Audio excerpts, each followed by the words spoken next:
I'd like to announce to everybody that the board did just have an executive session. We discussed litigation, specifically the Radke litigation. We also discussed a right-to-know request, and we discussed the warden's report, issues regarding security and HIPAA. Okay, attendance. Ms. Griffin. Here. Mr. O'Connor. Here. Ms. Innamorato. Here. Mr. Perkins. Here. Ms. Hallam. Here. Manny. Here. Is Judge Bigley. Here. Passages to recovery.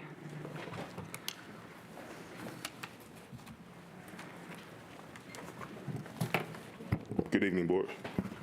Greg Price, PRICE, Director of Treatment Operations.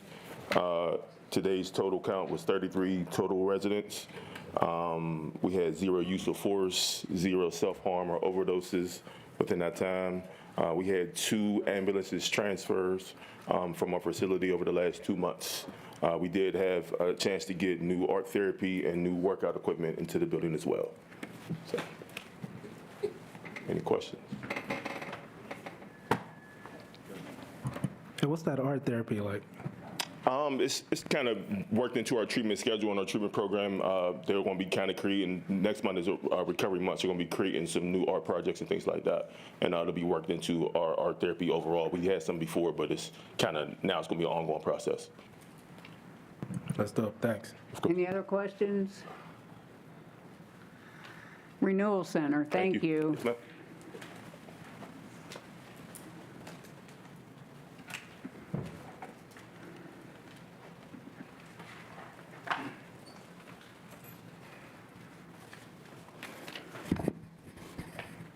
Good afternoon, everyone. Darren Hood, HOOD, Director of Reentry Services with Renewal Incorporated. Today's census is 88 in work release, 2 in therapeutic housing, 28 in inpatient, equaling 118 altogether. Our employment percentage currently is 70%. Our average wage rate is $15.11.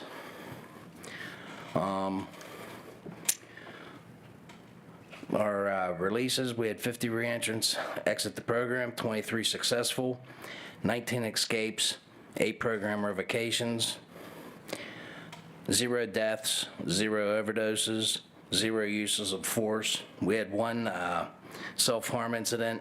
However, the individual did not harm themselves. They were thinking about it, and they were provided with appropriate treatment and medical staff at Western Psych. And they were back in our facility and seem to be doing well. 0 suicide attempts. The number of emergency medical services were called and reported to both buildings for county reentrance was 11 for various conditions, including hyperglycemia, wrist pain, 2 times for seizure, 2 times for abdominal pains, shortness of breath and heart palpitations, possible head injury from falling, and 4 times for chest pain and once for fainting.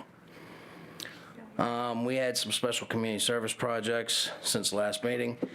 Renewal's reentry program hosted New Century Careers and Land Force Employment event in which unemployed and underemployed county reentrants attended. Reentrants were able to fill out applications on site to initiate a hiring process for both companies. Also, this past Friday, July 12th, Pittsburgh hosted the 1 mile event race. Renewal had numerous county volunteers participating in the event as well. Questions? Questions, Ms. Howell? I don't have a question. I just wanted to thank you for actually responding to what I asked for at the last meeting. I really appreciated that detail. Like, seriously, it means a lot. Thank you. You're welcome. Anybody else? Thank you. You're welcome. Electronic monitoring.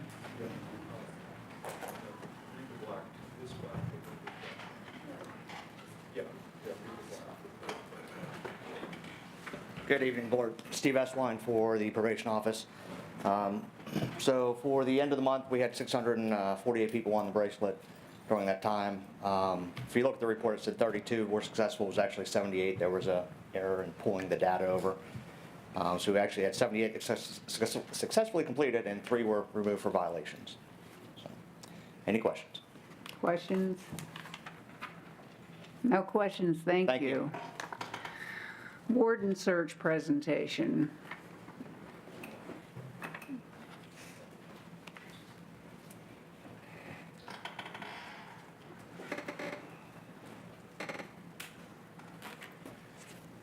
Good afternoon. My name is Kenyatta Azell. I am founder and president of Poly Hire Executive Search. We're based in Washington, D.C., and we is an executive search firm based in Washington, D.C., and we help elected officials, boards, commissions, any public sector entities identify their senior staff. We've been around for 19 years now. I've been in recruiting for 30 years, my entire life actually, and we're honored to be able to work with the county and the county executive and the Job Oversight Board in identifying a pool of strong candidates for you all to evaluate to select your next warden, to select your next warden.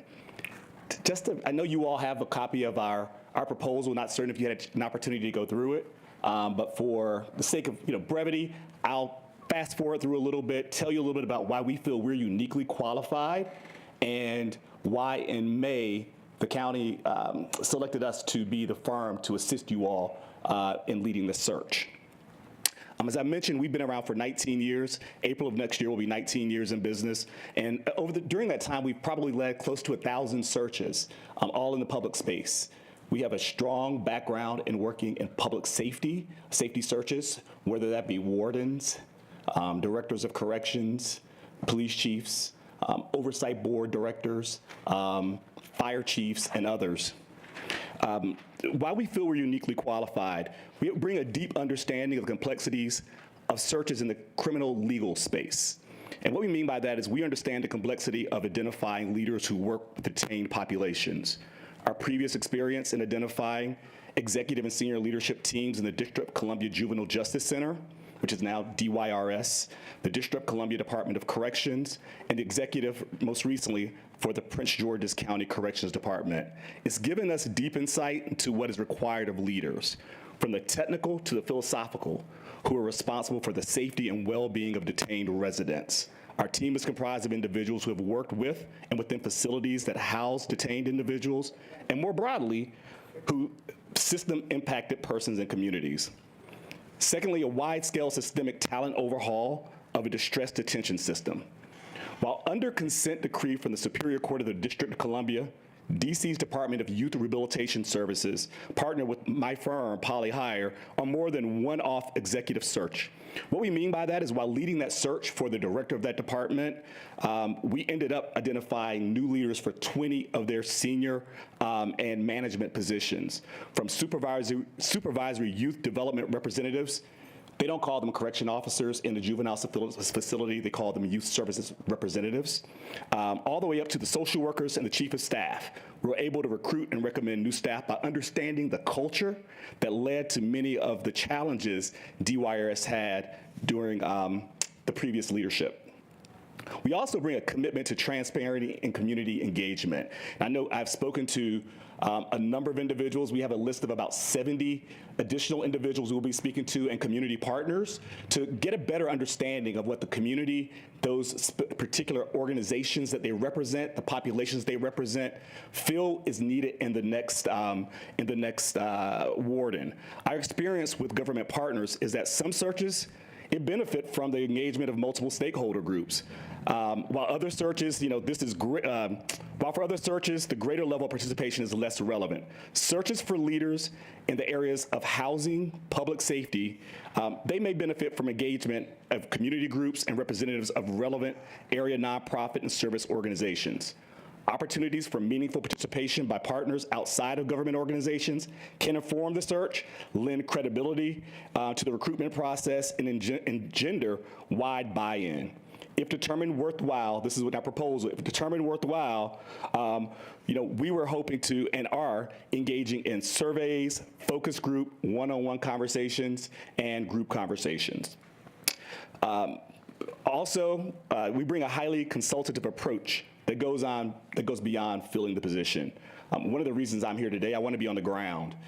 Typically, you get an update from us, you get a piece of paper. But for me to be able to stand before you all, to stand before those that represent various community groups and constituents of Allegheny County and also the city of Pittsburgh, I wanted to make certain that you saw who I am, that you get to know me, you get to know how vested I am personally in making certain that you all get the very best people. We have developed, let me back up here. Related to our commitment to equity, we're also keenly aware of ways in which well-intentioned organizations unknowingly replicate disparities. We've developed a productive approach to helping equity-minded organizations identify the ways that some of their own historic practices or ways of working, whether legacy processes for evaluation or metrics for hiring and compensation, might replicate the very disparities they seek to end or be invisible impediments to living their values. One thing that I've mentioned to the county executive and other leaders are, if we don't feel an organization embodies the values of my firm that I started 19 years ago, we won't work with you. It's not about a dollar, I've got to pay people, but what we're all doing is serving public, the greater good. That's why we're all doing what we do.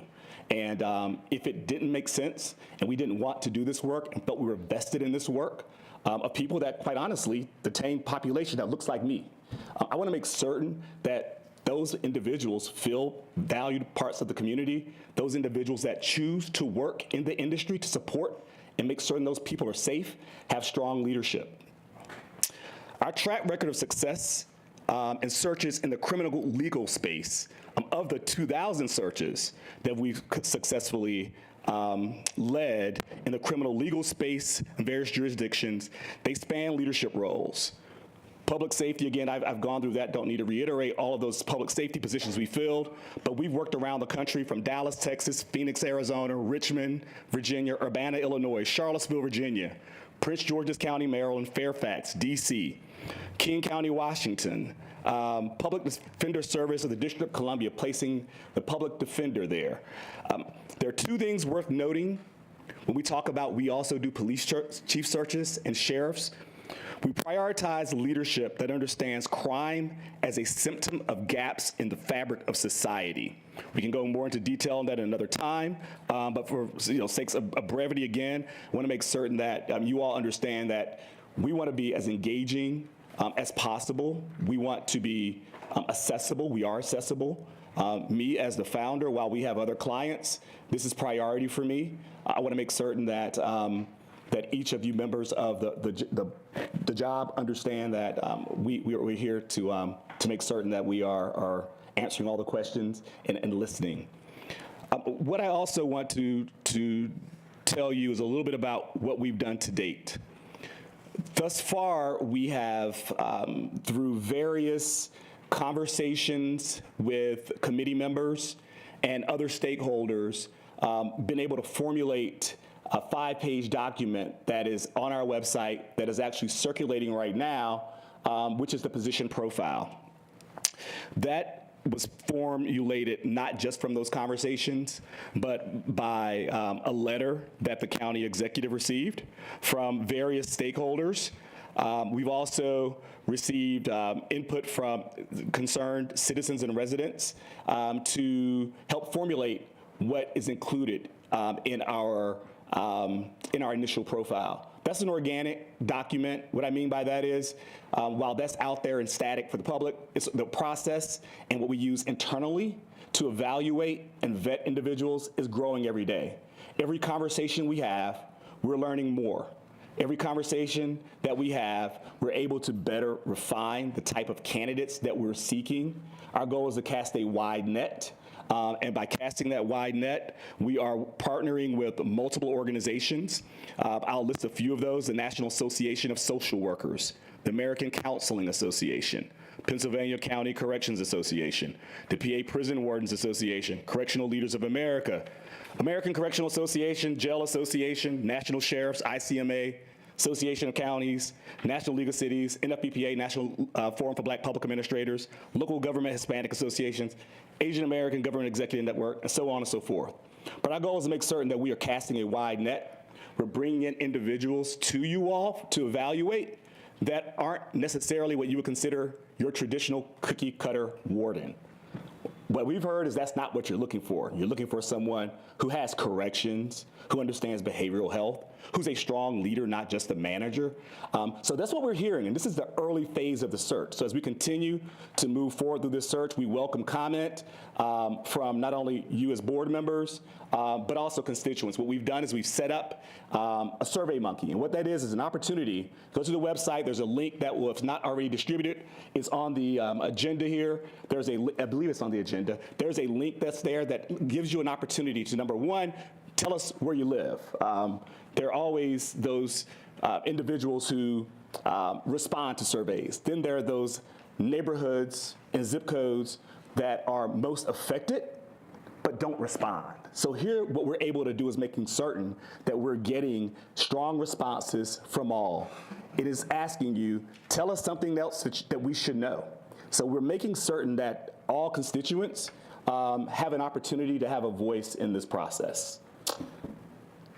I'm here for questions now, Question, if any. Mr. I O'Connor. just had a quick one. I was going to mention that the website's up because I know. Oh, okay, yeah. good. But so you mentioned it. It was one of my questions, maybe a little more detail.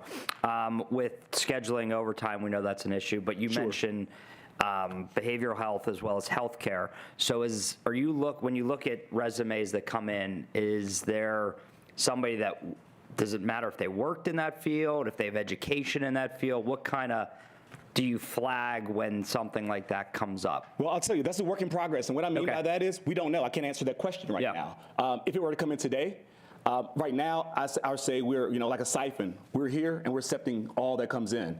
As we learn more, it closes a little bit, becomes more narrow, and we're refining. So right now, we're accepting anybody, anywhere, and as we learn more, become more educated, then we can determine, and I'll be able to better answer that question for you in 3 or 4 weeks. Okay, yeah, no, that's fine. I mean, I think that's a big issue that we hear at these meetings Sure. and we see all the time. Sure. So that was just, I didn't know if there was a set criteria when you mentioned it, but At this now point, it's it's kind of not. open-ended that it could be somebody that, was minored in psych. I'm just using Absolutely, an absolutely. example. It could be so it could someone be who's- something as simple as that. It could be someone who's leading behavioral health in a corrections a community institution right now event, who has a that. community outreach kind of individual Absolutely. as well. Okay, perfect. Absolutely. One part I failed to mention, I think is critical, is the composition of our team. This is not just recruiters put together, but these are people who know recruiting, but who also have a background and passion for the work that we do. Myself, again, I've been a public servant all my life. Even what I've done the last 19 years, I serve the public. That comes from sitting beside Mayor Tony Williams in the second administration in Washington, D.C. as his executive recruiter. During a time when there was contentious relationship between the district government, which acts as a county, a state, and a municipality, and the federal government that had a different leadership philosophy at that time in the early 90s. I mean, early 2000s. I'm old. I'm dating myself. Yeah, 2000s. So myself, also on my team, my managing director for my company is a licensed clinical social worker, Nana Perry. And all of our bios, so you know, are on our website, polyhire.com, if you have an opportunity to take a look. Our director of search assessment, Dr. Kamala Azel, who is based out of Durham. Yes, we have the same last name as my little sister. Dr. Kamala is a national board certified counselor, a licensed professional counselor supervisor, clinical trauma professional, and leadership coach. She currently serves as a member of Durham County's Crisis Intervention Training Program.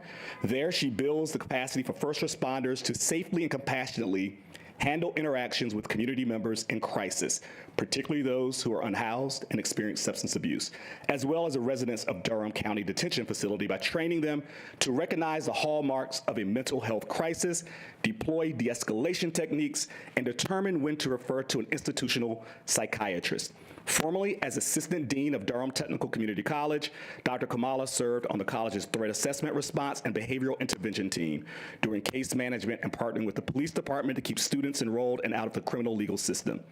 Dr. Kamala has worked as a mental health counselor at the C.A. Dillon Youth Development Center and at an adolescent detention facility in the state of North Carolina. She's been affiliated with Poly Hire since 2015 and also administers all of our emotional intelligence assessments. She has her undergraduate degree from University of North Carolina, her master's in counseling psychology from Campbell University in Bowies Creek, North Carolina, and her PhD in clinical psychology, counselor psychology, from North Carolina State University.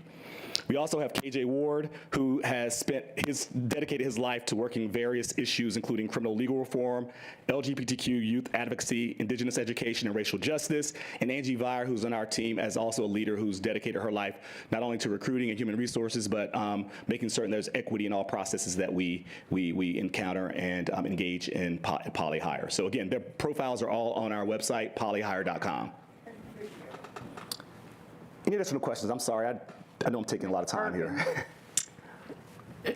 Thank you for that excellent Certainly. presentation. Thank you. We learned a lot. I have not read the report in detail yet, but I look forward to it. I have a few questions for you. One of the questions is, what jurisdiction have you worked with in the past you think is most similar to Allegheny County? Ooh, okay, that's interesting.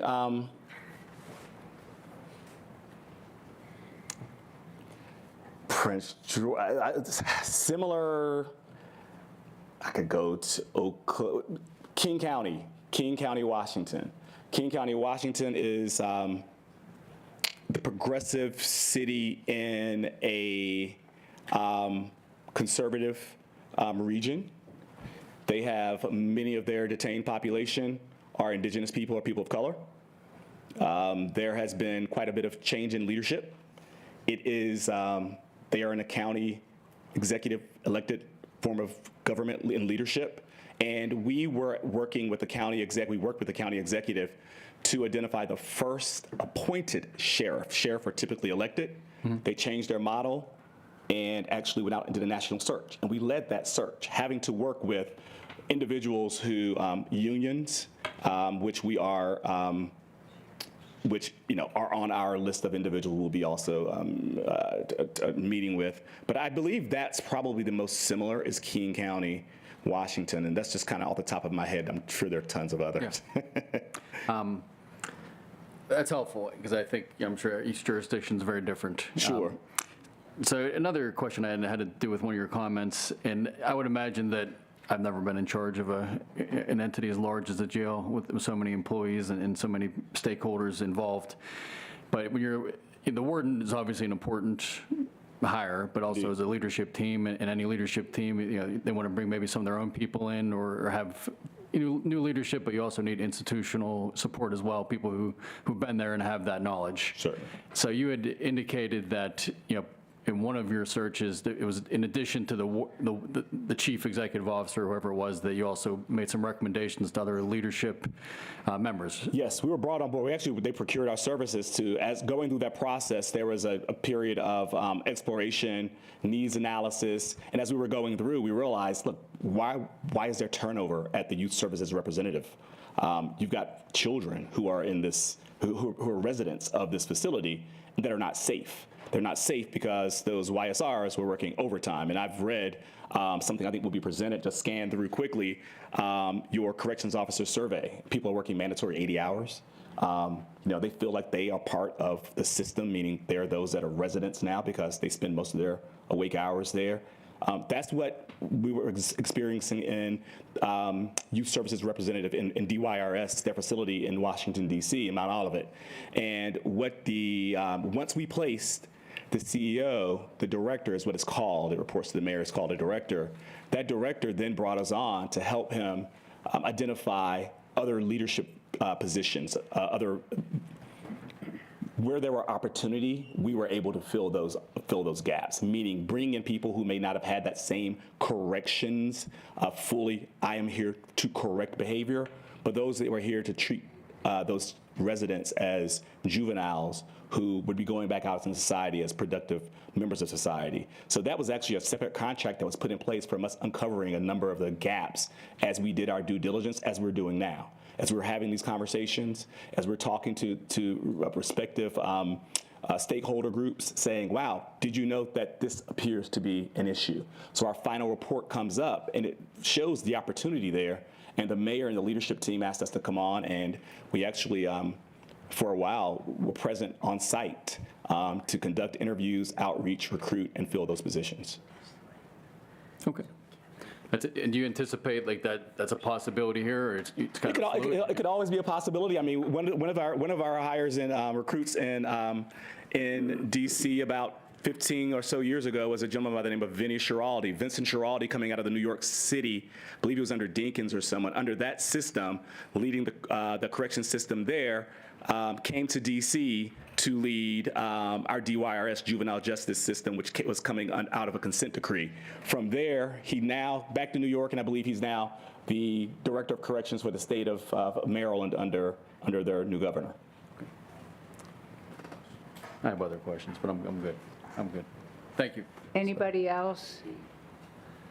Okay, thank you very, I'm sorry, I Manny? was trying to give her an opportunity. Yeah, I just want to say thank you. I appreciate you being here. I'm happy to see such a diverse team leading this search. As you're probably aware of, most of the people who are in Allegheny County Jail reflect us. You know what I mean? So I'm happy to see you here. The only question I have is, do you have an idea of a timeline of when your search will be complete? Good question. Well, our timeline we presented in May would have the county executive making an announcement in October of who her next warden would be. While we use that as a timeline, the timeline I've shared with the executive leadership team, again, this is an organic process. We're 3 weeks in. We get 3, 4, 5 more weeks in. We don't know what we'll uncover. I will tell you the response to our outreach has been positive.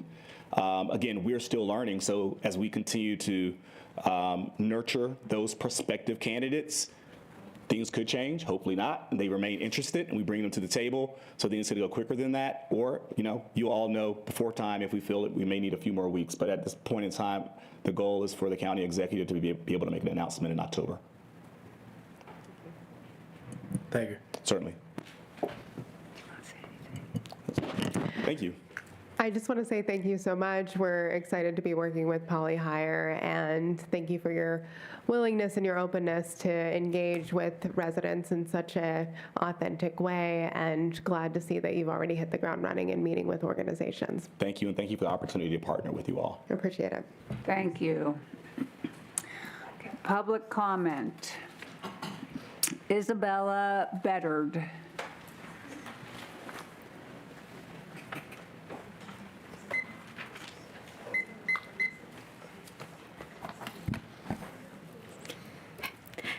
Good afternoon. My name is Isabella Bedard. I'm a lifelong resident and voter of Allegheny County. I'm also an immigrant advocate and criminal defense attorney, and have worked with various immigrant organizations with both the federal government and local community organizations in Allegheny County in the last 5 years. Through the community, I've been made aware of inmates in the Allegheny County Jail who are incarcerated with no current state criminal case. They are being held solely on an ICE detainer. In 2015, the ACJ was sued for this very practice, and per its own policy on the ACJ's website, which I accessed today and printed out, does not hold people for more than 48 hours once their state criminal case is finished. Upon speaking with jail personnel, they believe these are martial holds, which would normally indicate that the inmate has a federal criminal case. There is a difference between a federal criminal case and an ICE detainer. Per the jail's policy, which I've accessed and printed today, it cannot hold people on that alone. It's thus the jail's burden to discern the difference and release people accordingly. Once discerned, the inmate that's incarcerated only on an ICE detainer needs to be released within 48 hours. This practice that's happening right now is in direct opposition with what the county executive and Mayor Gainey are encouraging. If we are encouraging migrants to move to our county, then we have to follow our own policies and not incarcerate people who do not have a criminal case. Thank you. Thank you.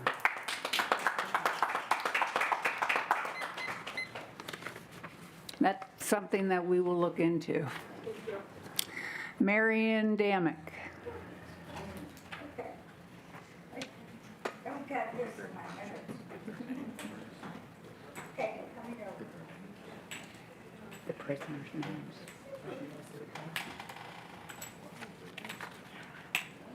Do you think the name? Sorry, oh, for God's sakes. Down here, okay, thank you. When I like to, Everybody paying attention? Okay. One, I like to give something of good, which is saying that the inmates are now in a cool facility. Not what we think of as cool, but a facility that is cool. That's something good, which is about the only good thing I can see about going around. However, all right, as you remember, a number of months ago, I mentioned using the inmates, picking some inmates, to do some cleaning, and was informed, as true, that that was being done by an organization. A quote, here's a letter to the editor in March, beginning of April. Having traveled around, this is signed by a gentleman from Munhall, traveling around the world, I am always appalled how filthy Pittsburgh is with litter. Why can't Allegheny County jail inmates use to clean out our city? I'm talking about lower, et cetera, and give 1 day in jail for each day work. I'm not talking about chain gangs, but volunteers. With the predominant black inmate population, the mayor would face fashion. It would be win-win for all. The city would be constantly cleaned, taxpayers vindicated, inmates given a purpose and reason to volunteer, and strict fines could be implemented for the first offense. I wasn't the only one who thought of doing this. The city does need other cleaning, more cleaning than they are getting. And I would like you to at least try to think about that. That would be something for them. Also, we have improved health services, which is good. Amazing that something good could come. There's a proposed lawsuit settlement that maybe has returned because a judge, doesn't mention the judge's name, must approve the 38-page agreement. It's filed in part of 5 inmates by the Law Center and the Pennsylvania Law, whatever. They called the charges pledged for the county significant changes, and it would improve mental health and whatever. That needs to be proved.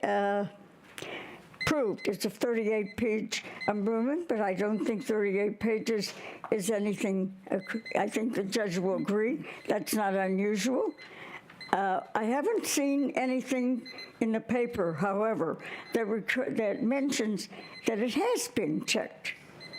And if I could ask the current judge if she could check into it, check into the check to see if, or somebody on the board can check to see what's happened to the 38-page agreement. I would appreciate that because I think it would help the inmates as well as the city, which is really We'll check into that. what we're but trying to do. Your time is up. Thank you Yes. very much. Okay, and frankly, Your besides that, time is up. yeah, that's about it. Okay, thank Okay. you. Have a good day. Sister Barbara Finch.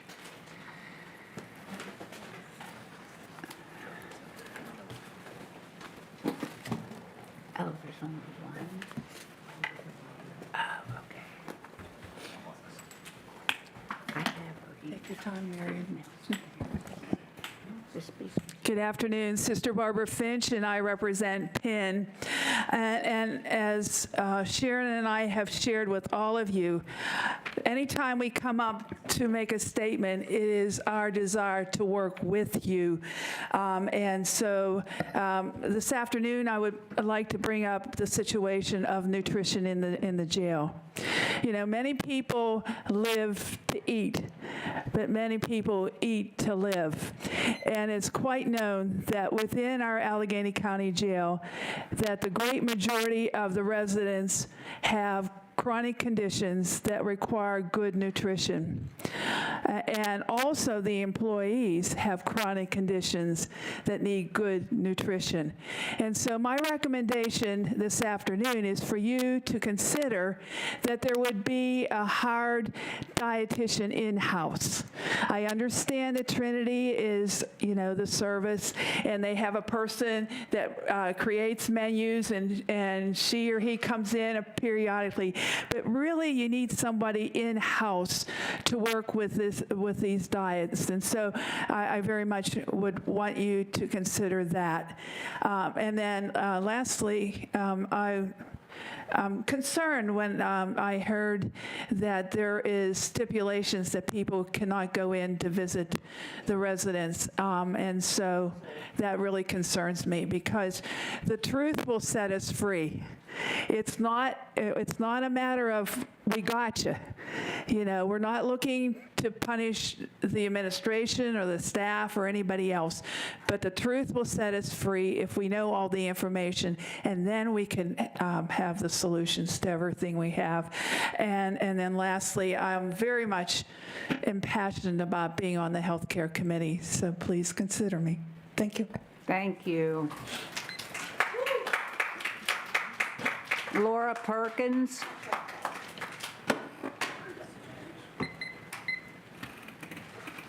I have some handouts. Oh my gosh, these are slippery.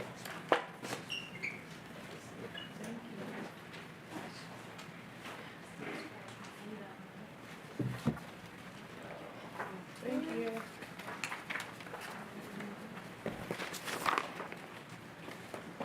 Okay. Hi, everyone. Laura Perkins, Perkins. I work at Casa San Jose. We work with the Latino immigrant population of Southwest Pennsylvania. I'd like to comment on two things. First, regarding the ban of certain Jail Oversight Board members from jail inspections. I believe this goes directly against the mandate of the Jail Oversight Board, as the ACJ administration often refused to comply with JOB records requests and serve as gatekeepers for crucial data. These in-person walkthroughs of the jail and detainee interviews are essential and necessary. It appears that only a few of the members of the Jail Oversight Board are prepared to make these visits, and so I don't think it makes sense to refuse the entry of certain Jail Oversight Board members when they're just trying to do the mandate of the Jail Oversight Board. I think a lot of us are currently reviewing some of the reports that have been printed out, and there are a lot of problematic behavior that I really look forward to the Jail Oversight Board investigating, especially a certain Sergeant Sarver.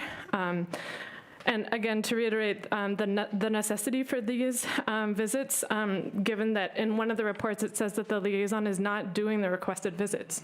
So if the Jail Oversight Board liaison is not doing it, we need those visits to continue. Secondarily, and the main reason that I was hoping to speak about, had it not been for that need, is about the violation of the Fourth Amendment right at the Allegheny County Jail, which prohibits unreasonable detention without a warrant. The handouts I gave you, and which I'd be happy to share with others, stipulate that ICE detainers are not actually legally binding detainers. They are requests to be notified if who they believe is an immigrant, to be notified if that individual is being released from the premises, and also to be passed over to their custody. I cannot express enough how it is not legally binding. There was an ACLU settlement in 2015 when the Allegheny County Jail requested the detention, the illegal, unreasonable detention of a U.S. citizen, and so the settlement was created. So I'd like to read from that settlement, which isn't currently still in effect, but it states that any inmate who has bondable charges upon admission shall be allowed to post bond to secure his or her release. That is often not happening currently. An immigration detainer request, it is a request, not a legally binding detainer, or an administrative warrant, administrative, not an actual legal warrant, shall not inhibit an inmate's ability to post bond. No inmate release shall be delayed in any way because of an immigration detainer. Any past practice of a hold or other delay in release for immigration detainer requests shall be discontinued.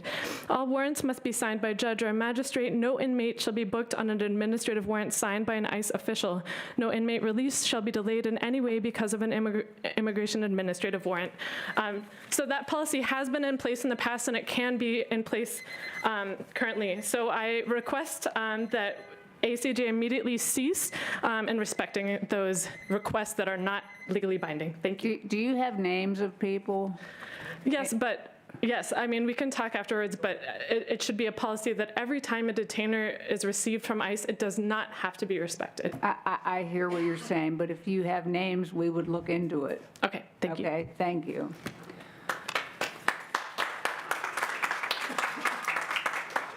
John Kenstowitz.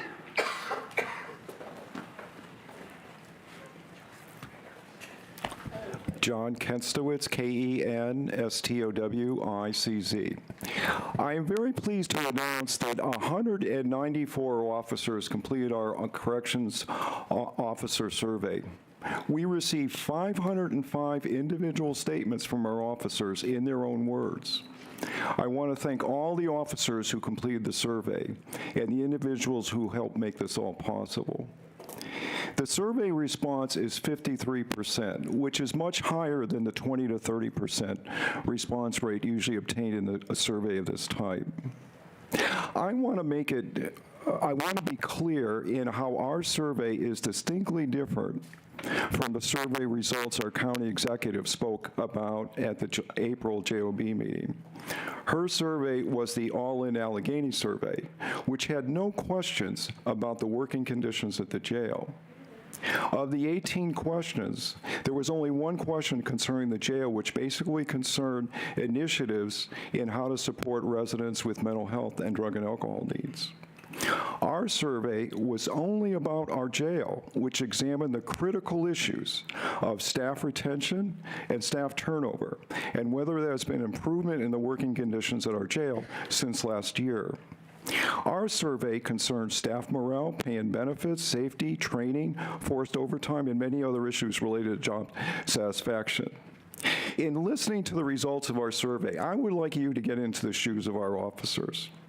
First, there are many officers who are working at our jail till 11 o'clock tonight and came to start working at 7 a.m. this morning. They will return without much sleep to start work at 7 tomorrow morning and will double shift again, working till 11 p.m.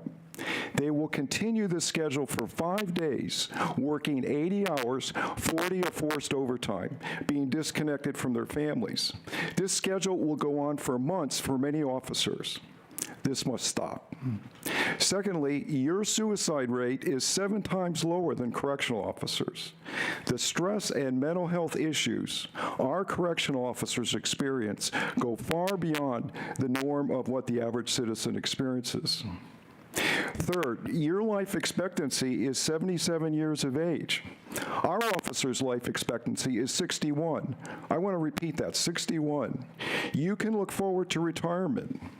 Many of our officers will be dead by the time they reach retirement age. If one digests these statistics and is really oriented to the experiences of our correctional officers, one can see that they experience a slow death of how the working conditions seriously affect their physical and mental health, their relationships with their families, and their confidence about their future and the future of their families. This needs to change, and change in a big way. Please give the utmost respect to the speakers who will be talking about the survey. We only conduct this survey once a year. Thank you. Thank you.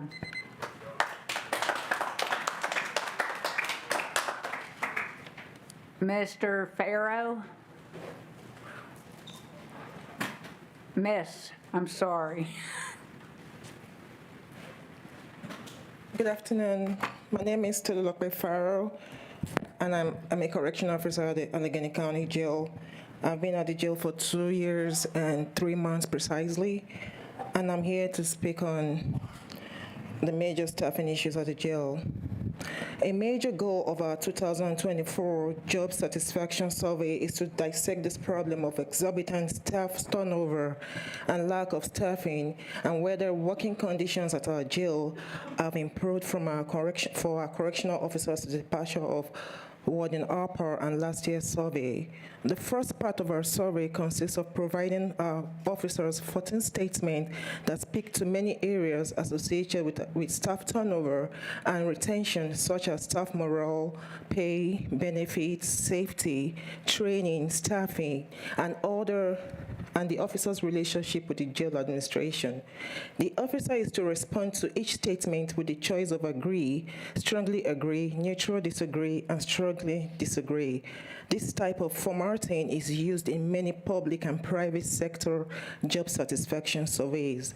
Using Google's form, the results obtained using this type of formatting are then automatically produced in a colorful pie chart, which give comprehensive aggregate data to the officer's responses, which can be easily presented in a large meeting setting. The second part of the survey provides 3 open-ended questions, giving the officers the opportunity to articulate in their own words the answers to these 3 critically important questions. 1, what recommendations they have that will reinforce their decision to continue to work at the ACJ. 2, why their peers left. And 3, whether there had been improvement in their working conditions since the last year's surveys. The officer's response to these important questions provide very informative and at times a very graphic understanding of the plight of our officers in managing the many challenges, struggles, and hardships in working in an environment of a high staff turnover and limited staffing. Our recent controller's audit found out that our jail needs 100 more officers. The choice of which the 505 statement to include in this survey summary was difficult. The choice was based on assessing the aggregate responses to the data and the teaching value of each statement to the officers provided. After each question and series of statements, an analysis is provided in an HR context of their responses. Thank you. Thank you.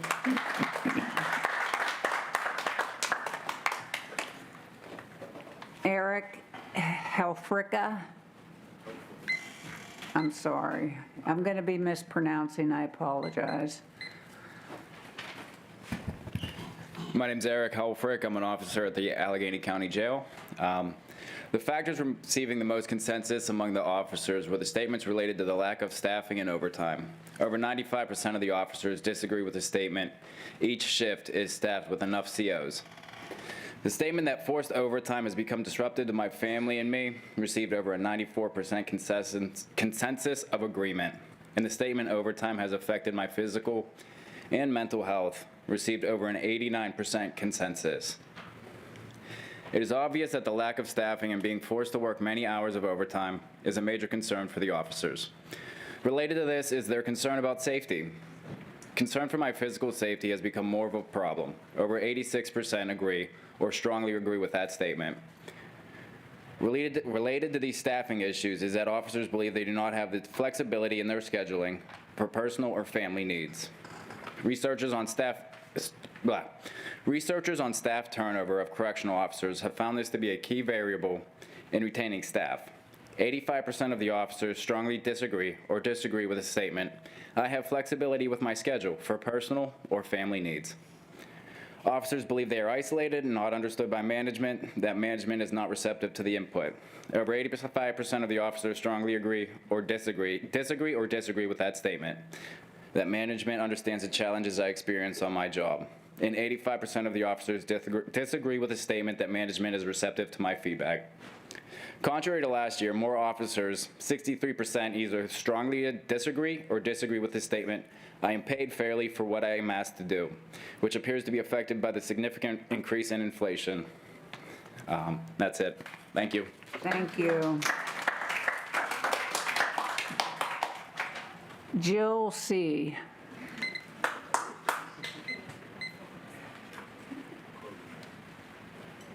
Good afternoon. My name is Jill Kokenauer, correctional officer at the ACJ. What I'm going to read a series of comments regarding the harmful effects a lot of forced overtime has on our officers. These were some recommendations that would reinforce our decision to continue to work at the ACJ. And these are just statements from officers off the survey. So I want sleep and I want to see my family. Hire more officers so we can go home and not be forced 5 days a week with no life and no sleep. I might as well get a DOC number. I'm here as much as the inmates. I just work release and go home. Try to fix the overtime. With me being a person who takes 90% of my forces, I'm becoming very tired and angry about that. I feel the jail needs to hire a ton more correctional officers and ease up on the excessive forcing nonstop. Every day it becomes a problem with family needs, self-time, mental health. It feels like no one cares. Here's a comment about the dangers of an officer who carries a firearm experiencing excessive amounts of overtime. The jail has armed officers with firearms that are in their 5th straight force and expect officers to have good judgment. Here's a comment about how forced overtime has increased. It is unreasonable to expect someone to work 16-hour shifts 5 days a week. When I started, there were over 400 officers and close to 100 part-time officers. We are seriously understaffed. Is refusing forced OT an issue? Sure it is, but the bigger problem is going minus 45 officers into a regular shift. These comments relate to the officers' perceptions that the administration is not empathetic or understanding of the hardships officers are experiencing with so much forced overtime. And why so much division between staff and employees? Oh yeah, that's right. Maybe because they are not expected to work the 16 hours a day all the time. They don't relate to us employees. We get wrote up for being overworked, and if you're tired and miss something or don't do a task, we get shit on. Never worked in a place that tries to fire people. We are just a number. Genuine appreciation versus constant scrutiny. Hire more officers instead of promoting unnecessary staff, including made-up deputy warden positions for people who have little to no correctional background. We need mental health days. That's it. Thank you. Thank you. Sarah Bosco.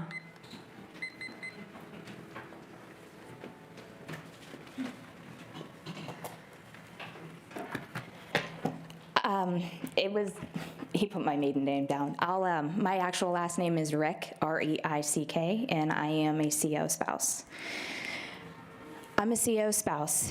Yes, he is working. No, I don't know when he'll be home. Yes, we are still married. No, he's not imaginary. Yes, my kids have a father. That saying used to make me chuckle. Now it makes me cringe. This perfectly describes my life as it is today. As I make friends in our community, a good majority of them don't realize I am married, that my children have a dad, even though I wear my wedding ring on a daily basis. They see this burly guy show up once in a while to various events and have no idea who he is until I tell them. I'm usually met with looks of shock and awe, and without fail, the question of, wait, you're married? My children ask me on a consistent basis, when is Daddy coming home? Is Daddy coming home? Is Daddy coming to my baseball game? When I don't have an answer for them, I am met with a barrage of tears. Tears that I am alone left to kiss. Emotions that I am alone left to try and help level out. I am left wearing the mommy hat and the daddy hat. I am the one coaching Little League and soccer, being a team mom for cheer, a cookie mom for Girl Scouts. I am the one, when the kids are sick, that gets to stay up all night changing the sheets and giving medicine, alone. I am the one, when something breaks on the house and he's stuck working his 3rd overtime shift in a row, who gets to then take off work and YouTube how-to videos to fix the problem. I am now a master at climbing a ladder in a rainstorm to find the cause of a backup in a gutter, alone. I am now a master at cleaning up a flooded basement, running a sump pump, all the while cooking breakfast, while being completely on my own. I am the one who is living a life as a single mother when she's been married for almost 9 years.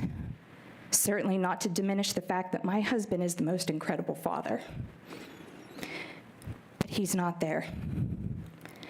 Yes, the money paid out in overtime pay helps me pay the bills, but it's not a husband, and it's not a father. It's not a replacement for him. We want him home with us. I'm the one who overloads her plate to ensure that her children aren't left feeling that their parents weren't there for them. I'm the one who, when she is sick, am unable to actually be sick because her support system isn't there. He's locked away doing 30 to life in the ACJ, slowly becoming a shell of the man that I fell in love with. I'm the one who's met with looks of resentment from her husband as I show him pictures and videos of the achievements of our children. He used to look at me like the son followed my every move. All I get is a look of disdain as I show him our son's first double hit in baseball, or our daughter's first goal in soccer. That is something that is going to haunt my heart for the rest of my life. I'd like to believe that all of you sitting here truly care about the safety and well-being of the officers who operate the ACJ and their families. Perhaps even enough to do something about the negligent amount of overtime you're continuing to allow. However, the blasé demeanor in which you continue to handle the concerns of your constituents, at least the ones you deem unworthy of your attention, does not instill much confidence in me. The average life expectancy of a corrections officer is 58 years old. For any of the officers working in the ACJ, I'd wager that number is much lower. Some of the officers haven't even made it to that age or to their own retirement, and nothing has been done to ask the important question as to why. So I'm here asking you as a concerned wife, mother, and most importantly, voter, why? Why are you not doing anything to combat the serious issue of excessive overtime? Why aren't you collectively doing more to better the lives of your officers? And I challenge you to do better for the officers, their spouses, their children, their families, because we deserve that. Thank you.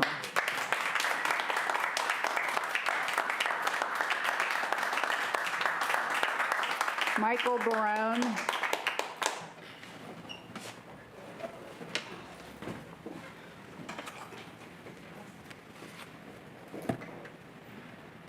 Good.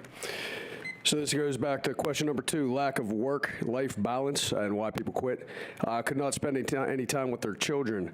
They had never-ending overtime, exhaustion, constant anxiety of having to worry about being fired or spend time to enjoy their families. The jail doesn't allow this to happen anymore. Pay wasn't worth the stressor of the destruction of an outside social life and family relationships, home, family issues caused by being forced to do overtime every day on the worst pods in the jail. We're not robots. We're real people with lives to live. We have families to take care of, errands that need run, dinner that need cooked. I have worked 16 hours of my work week for a year now. I'm lucky to get a 4-hour nap before I have to go back in and do it all over again. This is too much to expect of a human being. Work overload, no personal work-life balance. You can volunteer 4 days out of the week for 16-hour shifts, and they still will force you on your 5th day. Mental health is a big reason officers in the building are really struggling, and no one seems to care. There's mental health and their mental health and family are more important. Mental and physical fatigue, relationship with management. Staff does not back up officers that write inmates up, and all officers to work in an intoxicating atmosphere with all the smoking being done by inmates regarding K2. Termination should be the last resort, only when you exhaust all other options with any infraction. One of the most important things is retaining of the person who violated the policy. Struggles in home life and health problems also being number 1 at the jail. Couldn't handle the micromanagement. Safety often cited. They left because they were being put into danger, lack of sleep, the jail being forced to run with inadequate staffing and being put on specialty pods without proper training has resulted in negligent conditions. We are placed in dangerous situations due to the lack of communication with management. They fear for their safety. This is question number 3. There were many more statements concerning working conditions that are worse. Worse, though there are a few statements where some working conditions have improved. All of these officers are using a yardstick to increase enforced overtime regarding how working conditions have become worse. We have less officers than we did last time this year. Things have gotten worse. We're forced daily, worse than before. Nothing has improved. Mandates and forced overtime have gotten worse. No improvement. Forced mandatory overtime has increased. No, it has not improved. I am being forced more often. These officers talk about the very negative effects of working an 80-hour week with 40 hours of forced overtime. No, it's worse than it's ever been. We're exhausted, we're stressed, we're disrespected, considered irreplaceable or considered replaceable at any moment. Families are being destroyed, and instead of appreciation for the sacrifices we make, we're consistently reprimanded about what we are doing wrong. Who can work 40 hours plus 40 hours of forced overtime and not be tired, exhausted, cranky? Staff in charge don't work the hours we do. They can leave when they want, so until they walk a mile in our shoes, they'll never understand our pain, frustration, stress, anxiety, and my battle for a simpler life. No forcing has gotten worse. Nearly every working day for the last 90 days has been forced overtime, which without FMLA, I'm not able to see my children and my father they need, and be the father they need me to be. Absolutely not. The jail might possibly be even more short-staffed now than this time last year. Cadet classes cannot come quickly enough, and most do not last. You can expect a person to work 80 hours a week every week. Also, the lack of a written exam for applicants is scary. An uneducated workforce is a workforce who will not question management. Thank you, sir. Yep.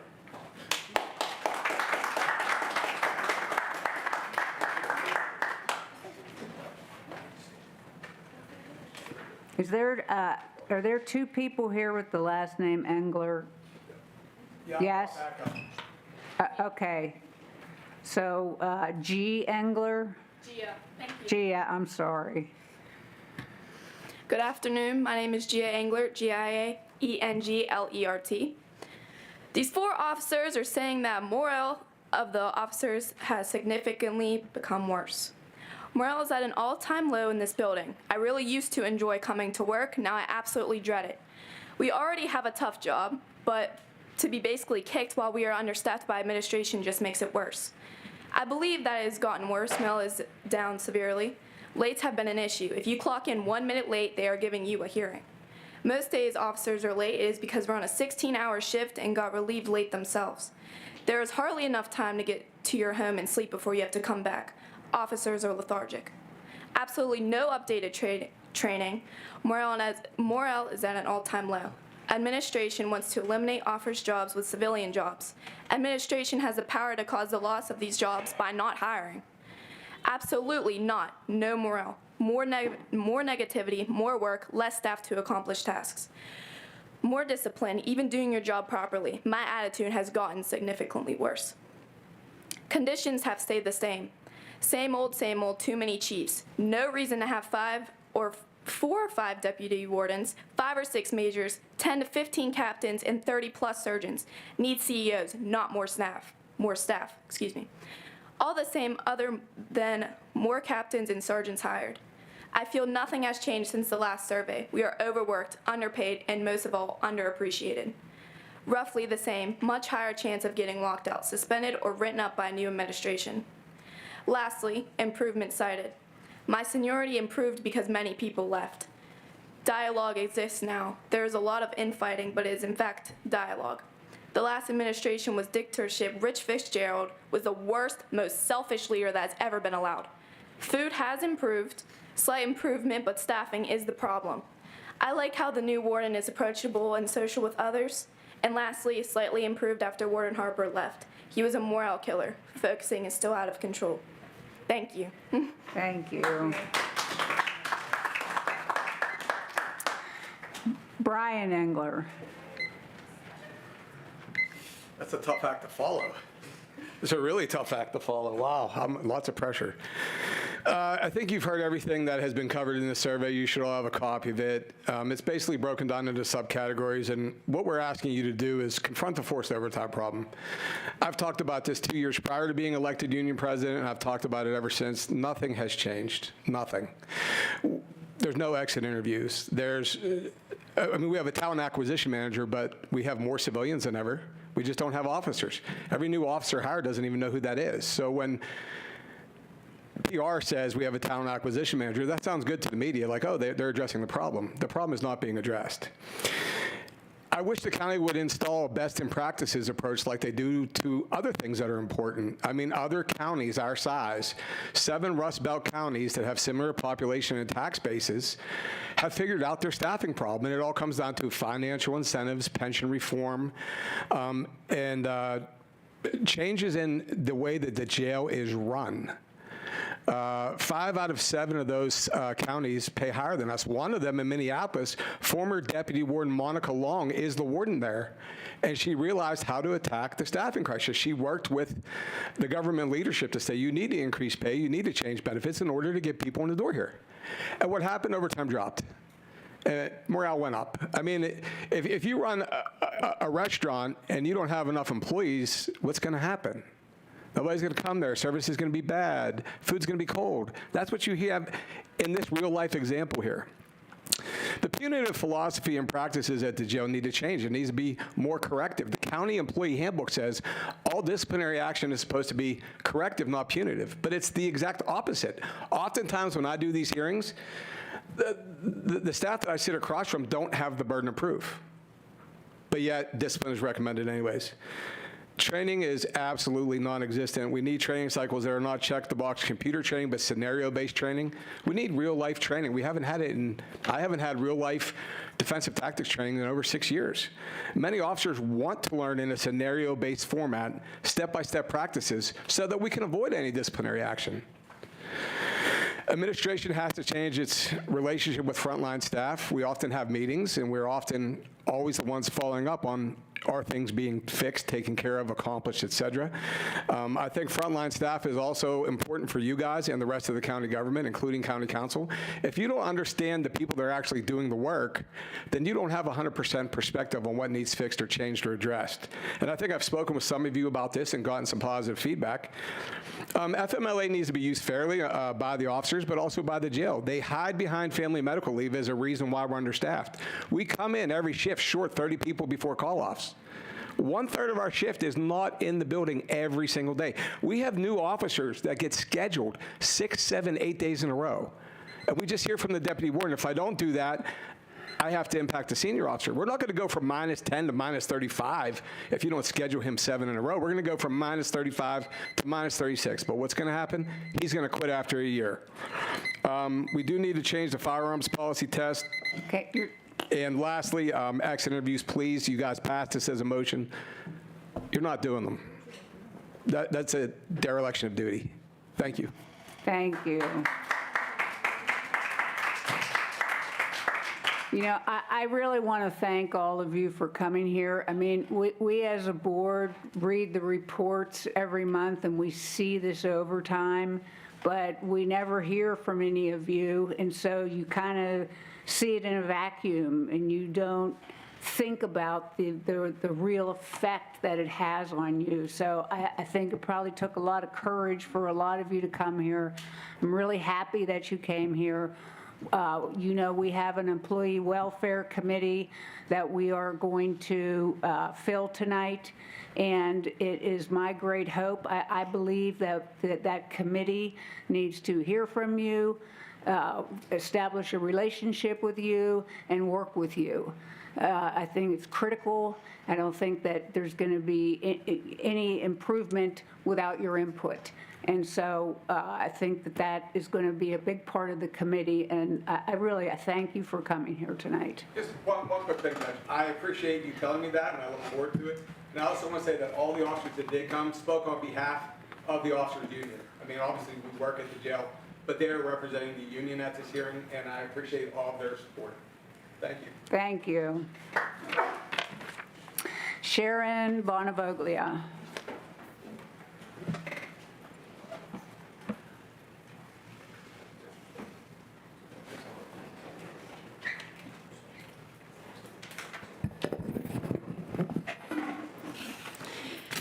We at Penn are all grateful that no one has died at the jail this year.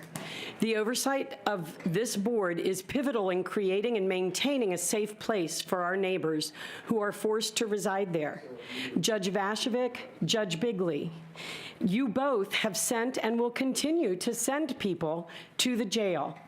So why haven't either of you visited the jail as members of this board, even after being invited by Warden Dady?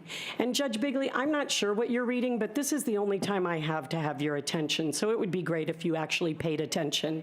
To add to that neglect, Judge Vašević, you are now attempting to limit the visits of other board members. Bethany Hallam and Manny go in often to check on folks who have registered complaints themselves or have had family members concerned. Their presence in the jail is a benefit, and to attempt to obstruct those visits in any way is shameful. This is not your courtrooms, and nowhere in the JOB statute does it give you this authority. In fact, just the opposite is true. This attempt, along with your recent attempt to limit public comment, does not bode well for trusting that you have the best interests of the residents of the jail in mind. The oversight of all members of this board is essential to keeping any more deaths from happening. Your decisions have life and death consequences. And now, if you are able, please rise for the reading of the names of the dead. Richard Lenhart, Robert Blake, Cody Still, Daniel Pastoric, John Brady, Martin Buchek, Robert Harper, Vinkley Harris, Justin Brady, Paul Allen, Roger Millspaugh, Paul Spisak, Gerald Thomas, Jerry Lee Ross Jr., Victor Joseph Zelenek, Ronald Andrus, Anthony Talata, William Spencer, James Washington, Damon Leroy Kays, Tim Menino, Douglas Bonomo, Zachary Sam, Nicole Barufi, Richard Shuba II. My name is Sharon Bonavolia, Bonavoglia, and I represent Penn. It also occurs to me that the fewer people in jail, the less staffing problems you have. So it should be pretty easy to run a computer check on who's there for ICE.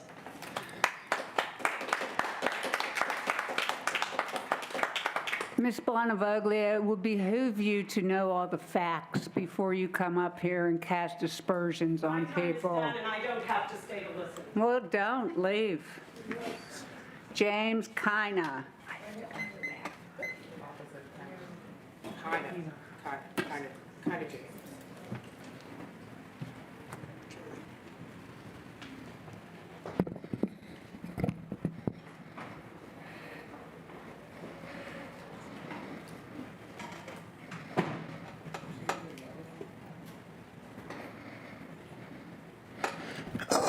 Kina James, last name James. So I'm also here to talk about the restricting jail access for Councilwoman Bethany Hallam and Manny. Judge Vašević, you're making an unlawful power grab. You're hurting the people that are incarcerated at the jail. Ironically, you banned the two people who show up time and time again. You don't have the power to make this decision. It is a gross power move. As a judge, you were elected by the people to uphold the law, not abuse it when you see fit. You have no idea how many people have been helped at the Allegheny County Jail because of their visits and fierce advocacy. With that being said, Manny and Bethany, there's an individual in the jail by the name of Curtis Haddock. That's Curtis with a K. Last name Haddock. He is on Pod 3B. and has a bullet lodged in his head. His mom called us, and she's very concerned because if he's hit the wrong way or something like that, so he needs medical attention. And, you know, I implore the jail administration to take a look into that as well.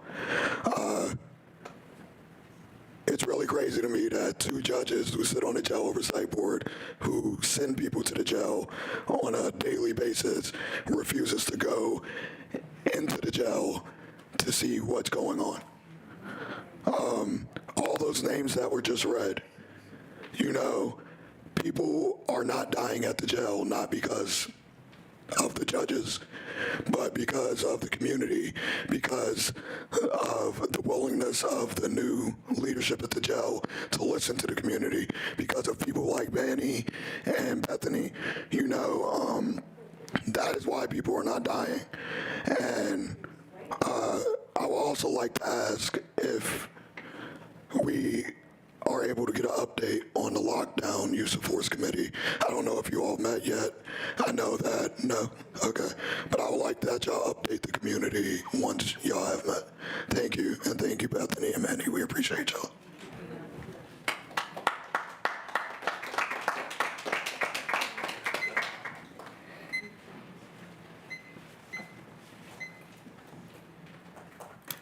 Do we know who's next? Although I would say, I don't believe that Judge Vashevic and I are the only board members who haven't been to the jail.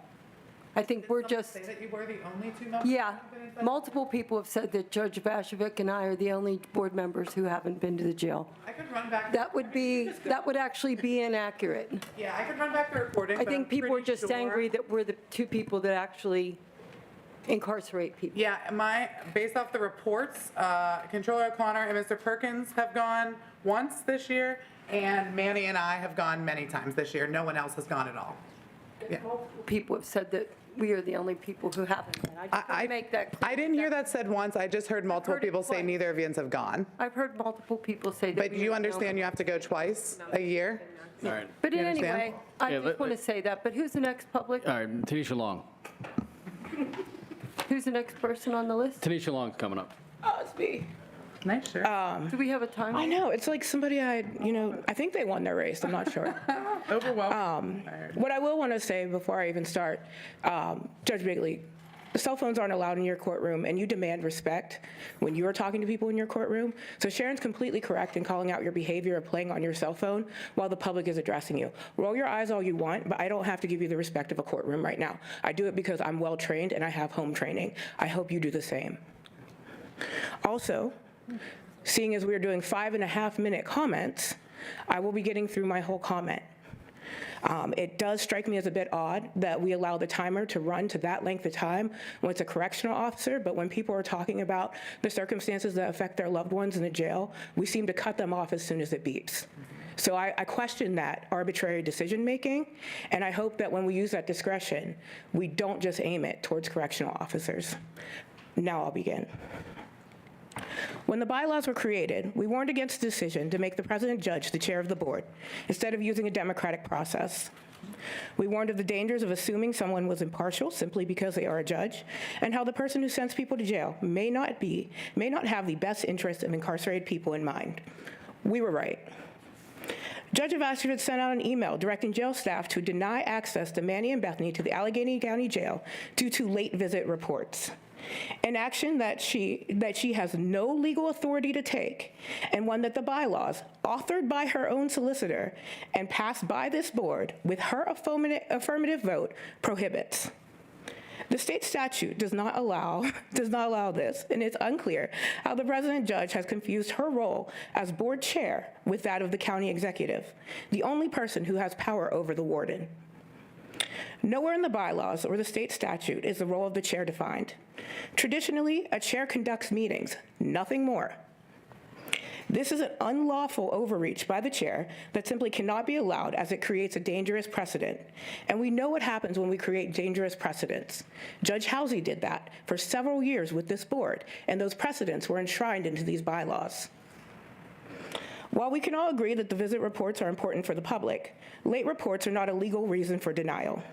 Judges can't create law. Manny and Bethany have been targeted by the chair, whether it be through the disrespectful way she speaks to them, bylaws crafted to disempower them, creative interpretations of her powers, or the misinterpretation of Manny's name. The move not only punishes Manny and Bethany, but every single incarcerated person at that jail who relies on them for their advocacy. This petty move hurts them. Manny and Bethany's reports are available online now. There are two more than the president judge, 2 more than Judge Bigley, and 2 more than almost every other person on this board, except for the controller and Attorney Perkins. Judge Bigley, Judge Ivashevich, as people who put people in the jail, you should be much more concerned about the circumstances and actually take a visit. You're required to do too. And for the other members on the board, I ask that when these situations occur, you speak up in support of what is important, right, and the law. If we are not going to help the people in the jail, at very minimum, we can at least not obstruct those who do. Thank you.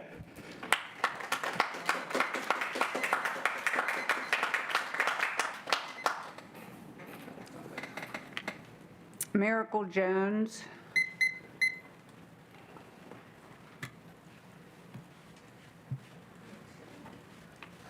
Hello, my name is Miracle. I work here in Allegheny County.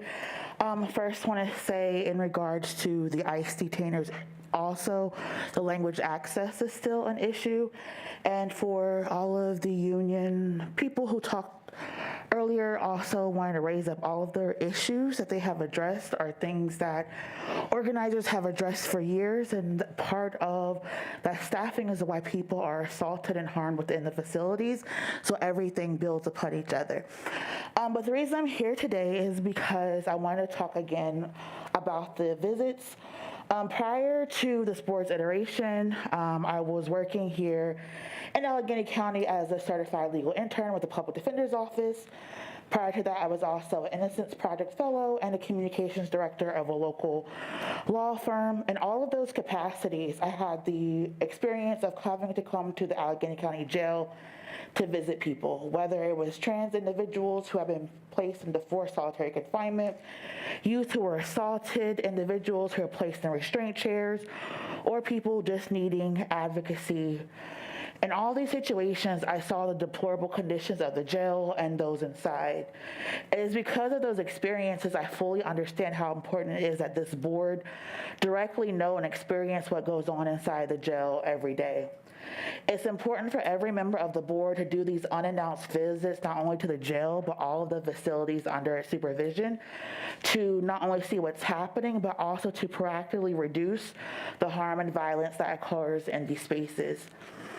As such, anytime there's a limit or restraint to these visits, or placing any type of arbitrary restrictions on board members creates barriers for necessary oversight to ensure that these legal requirements and mandates are being followed and enforced.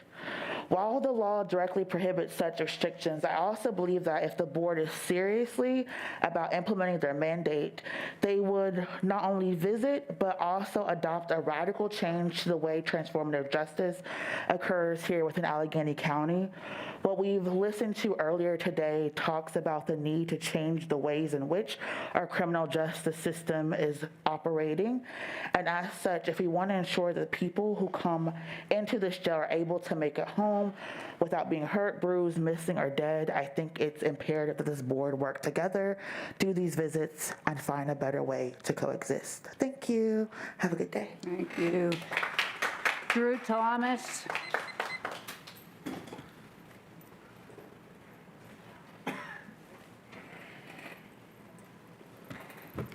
Hello, Drew is in Barrymore, Drew Thomas. Drew is in Barrymore, Thomas is in Tank Engine.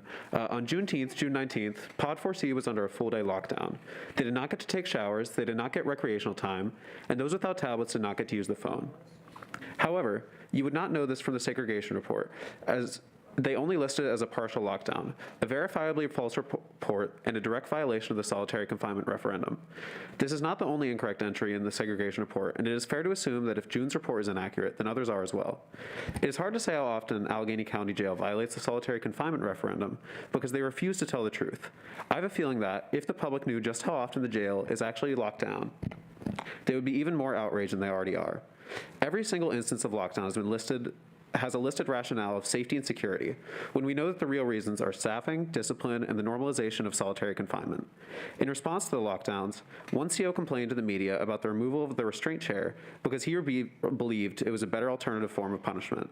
If the jail's officers are admitting that the lockdowns are being used punitively, then the county is complicit in violating the solitary confinement referendum, and no one should be surprised when it ends in a lawsuit. We've been asking for a change in the inhumane practice of solitary confinement for years. We voted for it, we're fighting for it, and we demand it. This board has a responsibility to act on these civil rights abuses, and the liaison has a responsibility to be in the jail enough that she can verify the accuracy of the segregation reports. Eyes are needed in the jail full-time, and someone, board member or otherwise, needs to act to protect our incarcerated community members and stop this dangerous situation. Thank you. Thank you. Rebecca Carter. Hi, REBCCA, CARTER. I'm not sure why I have to come here and say this, but being the president judge in the county does not allow you to violate state law through which this board exists. It recently came to light that 2 members of the Jail Oversight Board were banned from the jail by Judge Avakovic, and these 2 members, it is important to add, are some of the only people regularly making these surprise visits to the jail. The ban of Councilman Hallam and Manny sets a new precedent for the JOB, where the chair can decide who can and cannot conduct investigative visits to the jail, despite there being no mention of this power when in the statute creating the JOB or in the new bylaws. To allow this ban is to allow a shift in the culture of the JOB, where the chair can act against the best interest of the incarcerated people. This is against the people incarcerated in the ACJ because for some reason the board only takes seriously complaints coming out of the jail when they are brought to light through JOB members going and reporting them, and not when members of the public who were either in the ACJ or a family there bring them to light through public comment. People who are incarcerated in the ACJ are unable to come here like the COs who just did, and it was mentioned after they came that them showing up in person completely changed people's perspective instead of just reading it on paper, and it's very important to remember that there are so many people in the ACJ at this moment who cannot show up in person to do the same thing that the COs just were able to do. We need these visits to be happening as often as possible, and to ban anyone from going in who is on this board creates a culture where it is okay for members to have no interest in what is actually happening in the jail and instead be okay to be spoon-fed biased information from the warden. I also want to say that while we heard about all these problems from the COs, it's also important to remember that adding more COs doesn't have to be the solution. We can always decarcerate the jail, which would not only ease the COs' working conditions, but overall improve Pittsburgh as a city. Thank you. Muhammad Ali.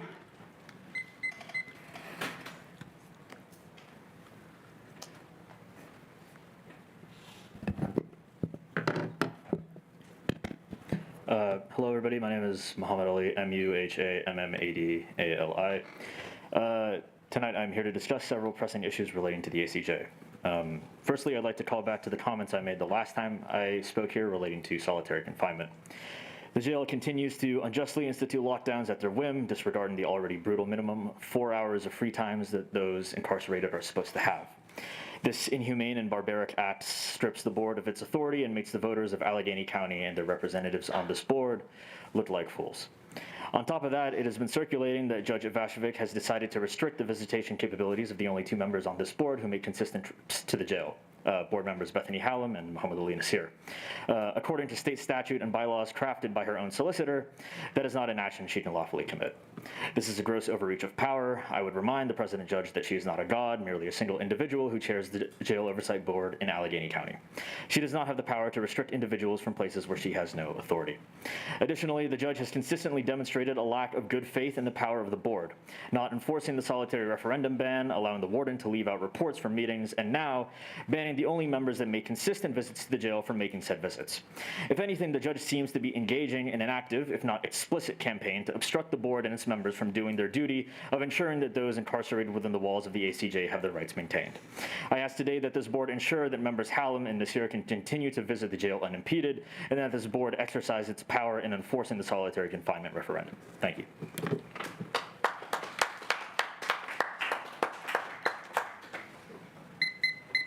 Isabella Beddard. You went first. Oh, yeah, she signed up online. Just so everybody understands, Manny and Miss Hallam are no longer banned from the jail. There was a temporary ban from the jail because they weren't complying with the law and had filed absolutely no reports regarding their visits, as is required by the statutes of this Commonwealth and the bylaws of this board.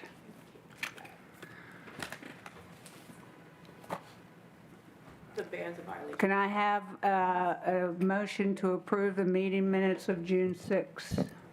So moved. All in favor? Aye.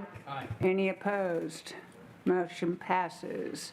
Old business, subcommittee reports and updates. I do have the subcommittee is going to fill the lockdown and use of force committee. That will be filled by Ms. Hallam, Manny, and Ms. Griffin. The employee welfare committee will be filled by myself, Mr. Perkins, Judge Bigley. The incarceree welfare committee will be filled by Ms. Hallam and Mr. O'Connor. Does anybody want to give a report on the health advisory committee? Sure. So the Healthcare Advisory Committee met a couple weeks ago in person to discuss, or by Zoom, to discuss priorities for our committee. We talked about what community members with expertise we should recruit to help us do our job impactfully and prioritize. I am happy to report that we did invite a couple of community members to participate on that board already, and we're open to other solicitations or expressions of interest if anyone has an expertise or interest in participating in the healthcare committee. But we have an ER doctor and an addiction specialist who has perfect expertise for what we're trying to achieve as far as improving healthcare within the jail.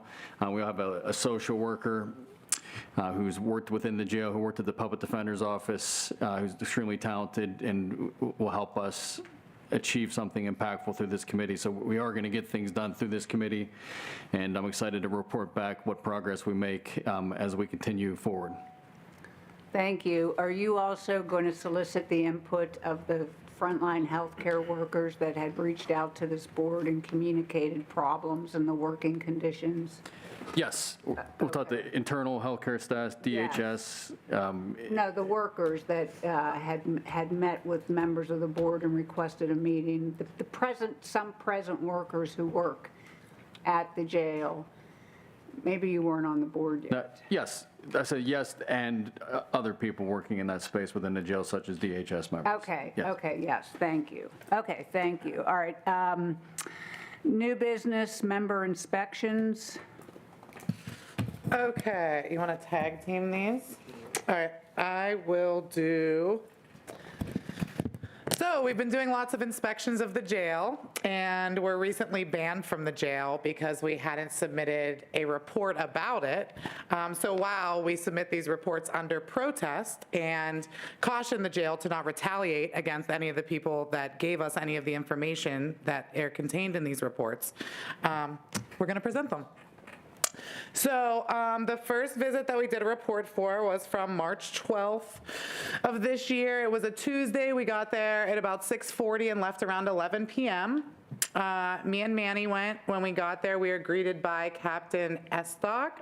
Oh, am I not saying names? I was going to say, I thought we agreed. First of all, I don't think in the reports any of the individual incarcerated people that you spoke with were identified at all. Not by name, but it would be very easy to identify folks based off of the information that is given. If you were in the jail watching cameras while we were there for our visit, you could very easily discern who we spoke with. And so that's why I wanted to add that caution. We have gotten many reports. Personally, for the last 4.5 years, I've been on the Jail Oversight Board. Every time I go and talk to anyone in the jail, next time I see them, even if before I was writing a report, they were getting retaliated against just for speaking to me when I was there. And so now that their information is reluctantly being put forward publicly, I wanted to add that additional warning. Do not retaliate against anyone for speaking to us, whether they are talked about in our reports or not. Well, then I guess I would suggest, as we spoke in executive session related to not identifying people, maybe then it shouldn't be broken down into location. That way, when you're telling the information, they wouldn't know necessarily. It would be even more difficult for someone to discern who the incarcerated person might be. But the jail knows exactly where we go because whoever they have guide us throughout the jail writes down everywhere we go and everybody we talk to. And that's what I'm concerned about. I'm not concerned about the public. They are not in the jail able to hurt the incarcerated people. Can we agree? Well, one thing is for sure. Can I please move on with my report? But I'm just saying, though, I think this is important because we were about to talk about a specific individual being named, and we specifically had talked about the fact that we're not naming individuals. So I just wanted to say, there's no doubt, is there by any member of this board, that this is required by law? Does anybody on this board doubt that? Point of order. Yes, Ms. Inamorado. These reports are public. They're already posted on the website, so I feel like it's public information. Thank you. Yeah, so we don't need to read them. We'll let the chair roll. Is your point that we don't need to read them? Well, my point is to have, these reports are public. The names are listed on them currently at the present moment that are available for public consumption. So this has not been posted online, this one I was about to read. Only 2 of our 4 have been posted online. Is there a possibility to summarize them and go into, if people are interested in getting further detail, that they can look at them online?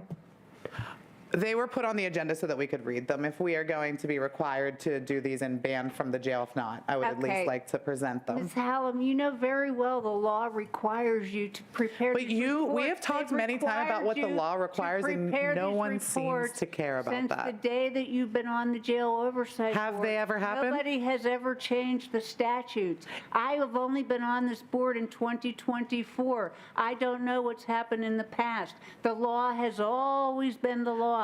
That has always been your requirement. The fact that you neglected to follow the law, the fact that you didn't care what the law was.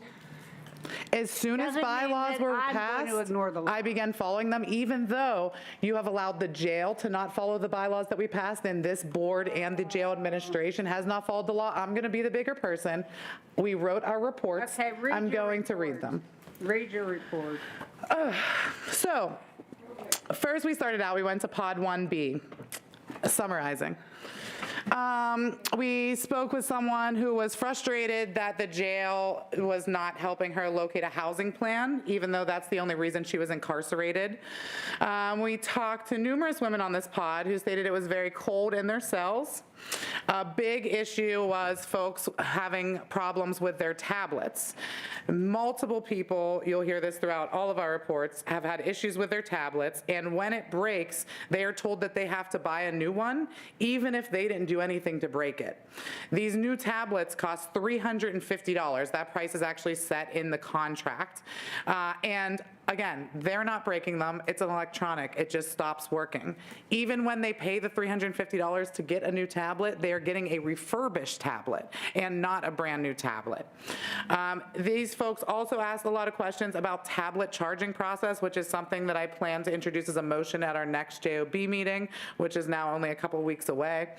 The tablets are dying throughout the day. So when they get their tablet in the morning, remember now everything is on their tablet, their phone calls, their communications with loved ones, buying commissary, sick calls, grievances, everything, even a lot of their court paperwork, are on their tablets.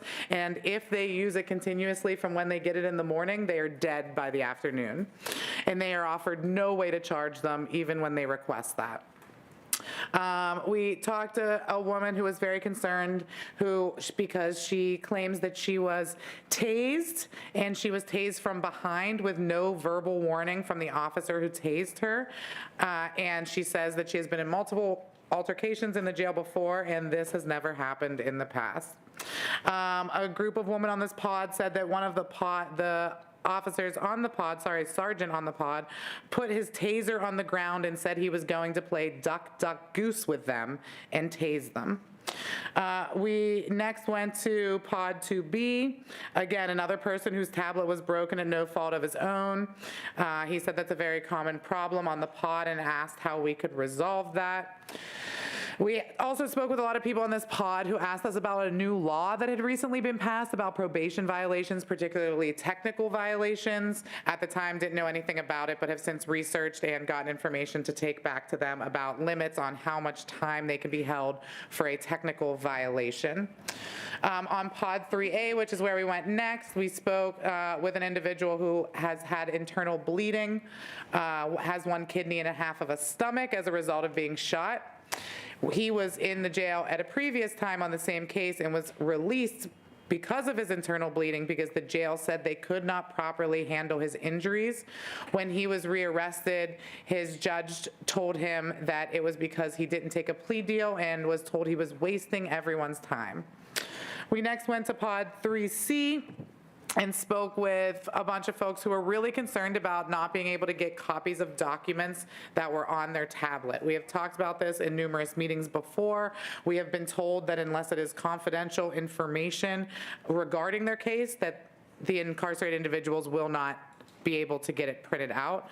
That is a problem for many reasons. One, their tablets often run out of battery, and then they cannot adequately prepare their legal defense.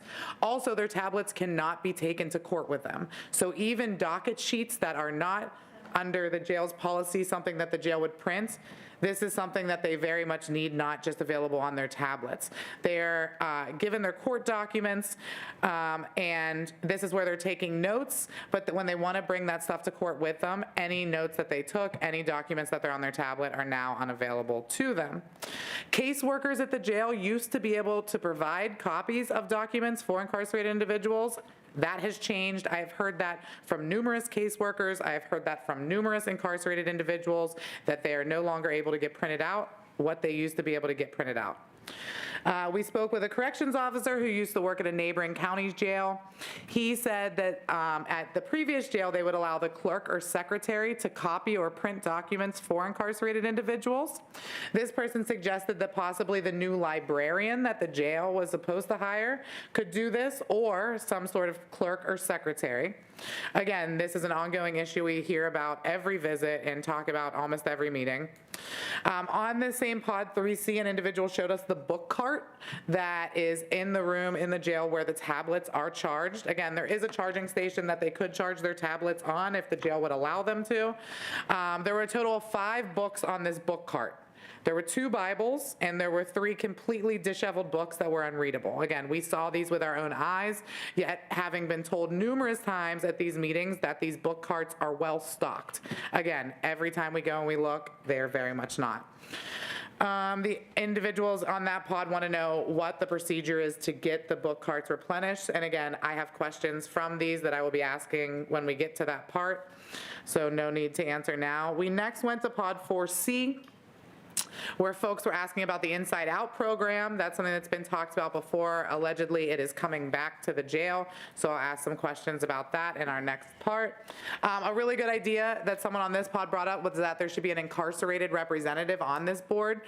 It is great that we now have 2 formerly incarcerated people, but as a public commenter mentioned, if you feel differently about the issues you hear regularly because you see the staff members come in and tell you, it is that much more important that you actually have incarcerated people that you're listening to as well. We hear from them regularly, both outside the jail and inside the jail. And I think that having an incarcerated representative on this board would be a great addition to the work that we do, and don't take our word for it. In our reports, actually ask that person yourself. Again, folks who complained on this pod about not being able to send sick calls, one individual specifically said he showed us his tablet and showed, hey, my tablet looks like it works, but here's where I'm supposed to be able to send sick calls, and the tablet forbid him from doing that. He also spoke about how the food has gotten worse over the past few months, and that when the new provider first came, it was better, but has since kind of gone downhill. We then went to 4E and spoke with the person who was the victim of the assault that led to the firing of a corrections officer. Ian's probably seen that in the news. I saw it in the news actually before I heard about it as a board member, so that's interesting. Also, something that this person alleged that was very interesting is, so when the assault happened, this incarcerated person got a misconduct filed against them by that officer. The individual then spent the next 8 to 9 days in DHU before filing a grievance with internal affairs that led to the investigation of this officer and his eventual firing. So 8 to 9 days after the January 3rd incident, the jail knew that the misconduct was unwarranted because they let him out of DHU. We never were made aware of that incident and did not find out again until it was reported publicly to the news. There's a specific sergeant that many people in the jail complain about. He comes up over and over and over and over again. We next went to Pod 5E, where it was reported to us again about an incident that was allegedly happened in the hallway of the 5th floor. And folks reported that to us and then were retaliated against because they were found out to have reported that to us. One of the incidents of retaliation, according to this incarcerated person, were that his leg brace was being taken from him, a leg brace that he has had for a long time in the jail, but after reporting that to us, he suddenly was not allowed to have his leg brace anymore. He has MRI results that show he has a torn ACL meniscus, and the jail will not schedule him for surgery.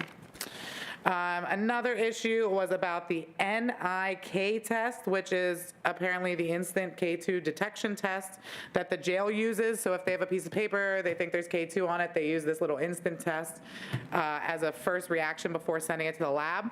Again, the same sergeant who is brought up over and over again is the person who administers these tests most often. If the instant test is positive, individuals are sent to the hole pending the lab results. Even if the lab results come up negative, that person doesn't get any reparations for having sat in the hole for a determined amount of time despite doing nothing wrong. Another person who talked about having been in Renewal and sent back to the jail, and then his current judge sentenced him to Renewal again, but Renewal told him he couldn't go. So just wondering about the disconnect between the court system, the alternative housing system, and the people in the jail. We also then spoke with an individual on this same pod who told us that his wife sent a very detailed diary of his medical issues to Karen, our liaison, about the issues the jail has been neglecting. He was in a very serious car accident that led to him being in the jail, and that the liaison ignored it and never followed up to him.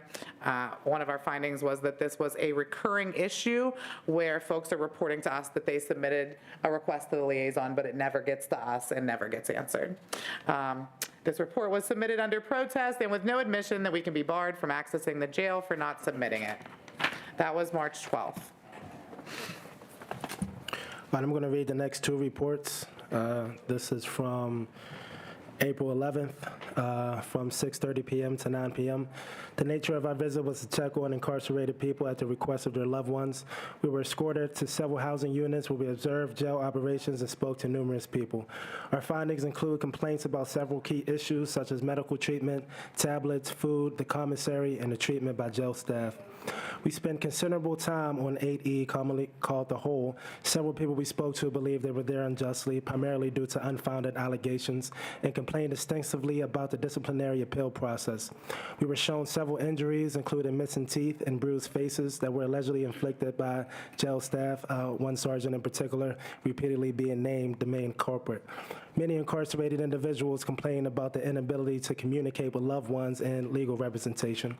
One person complained he was unable to shower for 2 weeks. Another individual complained about being strip searched excessively while being taunted and laughed at by the guards. We spoke to several incarcerated individuals who expressed complaints about the lackluster medical treatment they were receiving. One person was sent to the hospital 3 times. He actually showed me evidence of this from the ACJ due to the jail not following their plan of care from the hospital. He was also given the wrong medication that he was allergic to. He eventually contracted both a staph infection and MRSA and now needs surgery. Well, at least at that time he needed surgery. We also spoke to a few people who were uninformed about the legal cases and just wanted general information about things related to alternative housing, JRS, and probation. Our findings suggest significant problems and dissatisfaction with the conditions and treatment of incarcerated people in the ACJ. The next one I'm going to read. Okay, I'm going to just shut this down. These reports, the reason that they are required to be filed and made public is so that everybody can read them. We do not need to read them out loud. We have all received them. We have all read them. The public can access them online. So I'm not going to, we're not going to read our reports out loud. The reports are going to be made public in their entirety as per the statute, right? With names redacted. But that is not what the statute says. And if Okay. Mr. O'Connor has differing opinion, I would like to hear that from him. Solicitor process. Mr. Perkins, did you want that to be on? Oh, Mr. O'Connor, solicitor On the solicitor's process. report? Yeah, sorry, I know it was on here, and Mr. Perkins was asking. So our office, as we mentioned, I don't know if it was last month or the month before, is working on the RFP. We're working with the executive's office as well as county administration so we can get a draft to everybody on the board soon and then go from there, because I know we talked about having our own solicitor for the board. So that's the RFP we're talking about. Okay. Anybody have any questions for Mr. O'Connor? Thank you. Chief Deputy Warden's report. Warden's report.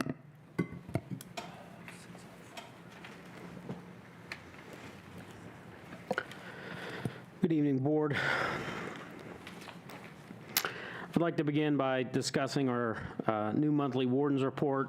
I'm sorry, I neglected to say one thing. I want to remind the Jail Oversight Board that there is a dress code in the jail. It is online on the jail website, and the board members are required to follow the visitor dress code, just as lawyers are and anybody else who goes to the jail. So when you make a visit to the jail, please make sure that you go on to the jail website and abide by the jail dress code. I'm sorry, go ahead, Warden. Thank you. I just would like to begin by discussing the new monthly Warden report in accordance with the new Jail Oversight Board bylaws. We adhere as closely to the stipulations as possible. In some instances, we could not provide all the requested information due to safety and security concerns or because of health and other personally identifiable information. In some other cases, the documents requested did not exist, but we were able to provide aggregated date to fulfill the request for information. We'd like to thank our colleagues in other county departments for their help in compiling the information and developing this report. The jail did switch from red uniforms to lime green uniforms for general population incarcerated individuals on July 8th. We did that the 8th through the 10th. Visitors and staff members are now permitted to wear red clothing in the facility. We also work closely with our healthcare staff and our operations staff to coordinate a change to the Suboxone pass time, which we now passing Suboxone during the 2 to 10 p.m. shift. That change went into effect this week. The jail appreciates the board request to incentivize individuals who provide support and ensure certain jail functions operate smoothly. The jail also recognizes the importance of programming participation and reducing recidivism. To that end, the jail will be developing an incentive-based pilot program for the individuals who participate in both vocational and educational programs while incarcerated. Examples of vocational training incentive opportunities to be offered would include food services, warehouse, laundry, hallway, barbershop, and painting crew. Staff will record daily attendance, and vocational trainees will receive $5 financial incentive for each day worked. Because we recognize the positive impact programming has for individuals post-release, the jail is planning to expand the incentive offering to programming opportunities in the education and reentry centers. Programs eligible include the adult basic education, pre-GED, GED programs, and reentry center programming. Individuals who participate in educational programming will receive a $2 incentive per each class upon completion. In addition, the jail recognizes the achievements of individuals who earn their high school or Pennsylvania secondary high school diploma, and those individuals will also be eligible for an additional one-time incentive of $50. Individuals who participate in the HOPE program will also be eligible for a one-time incentive payment of the $50 upon graduation from HOPE, and individuals who earn a certificate or licensure through an education program will be eligible for an additional one-time $10 incentive payment. We are aware that it is imperative to track attendance and participation for accurate incentive distribution. So we are in the process of developing software that allows us to track those metrics. As a pilot program, we will collect and analyze data to determine the program's effectiveness and long-term sustainability. Finally, we are pleased to welcome Ms. Griffin to the jail last week for a facility tour. We would like to again extend an invitation to any member of the board to reach out to the leadership team if you would like to come down and schedule a tour at the facility. And that's all I have this evening. I'd like to turn it over to Chief Beeson for his report. Thank you, Warden. Good evening, Board. Staffing update.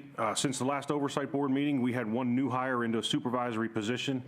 We'd like to welcome Captain Winstead to the rank. Our current academy class began Monday, June 24th, consisting of 21 cadets. Those cadets are scheduled to graduate to full-time corrections officers on Friday, August 23rd. Currently, we have 20 males, 1 female with 300 Bs in the facility waiting transfer to the PA Department of Corrections, 5 males, 0 females with detainers, and 10 males, 0 females with open cases. The longest wait time on a 300B was received on April 18th, and the shortest wait time is from July 10th. Currently, we have 24 federal inmates in the jail, 17 are United States Marshal holds, 7 are federal transfers for Allegheny County Court. We had 0 individuals on a hunger strike for June. And finally, I'd like to announce that correctional professionals for June are Healthcare Administration Coordinator Dean Podhaski and Corrections Officer Jason Hutter. We would like to offer congratulations to both. Deputy Clerk will now continue the report. Thank you, Chief. Good evening, Board. For chaplaincy and pre-release, on June 26th, the HOPE program held graduation for 17 HOPE participants. The graduation ceremony included a violinist and guest speaker, Ken Aquilime. Discharge and release. The Discharge and Release Center assessed 317 individuals and distributed 52 boxes of Narcan, 96 fentanyl and xylazine test strips, 532 condoms, and 454 bus tickets in the month of June.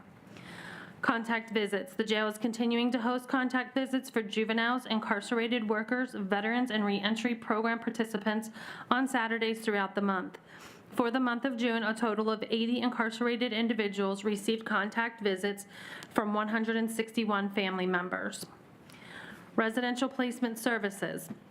Based on orders from the courts, residential placement services facilitated the transfer of 78 individuals into alternative housing in June and 18 individuals into substance use treatment through the diversion program. The diversion program received 30 new referrals and served a total of 81 participants in the month of June.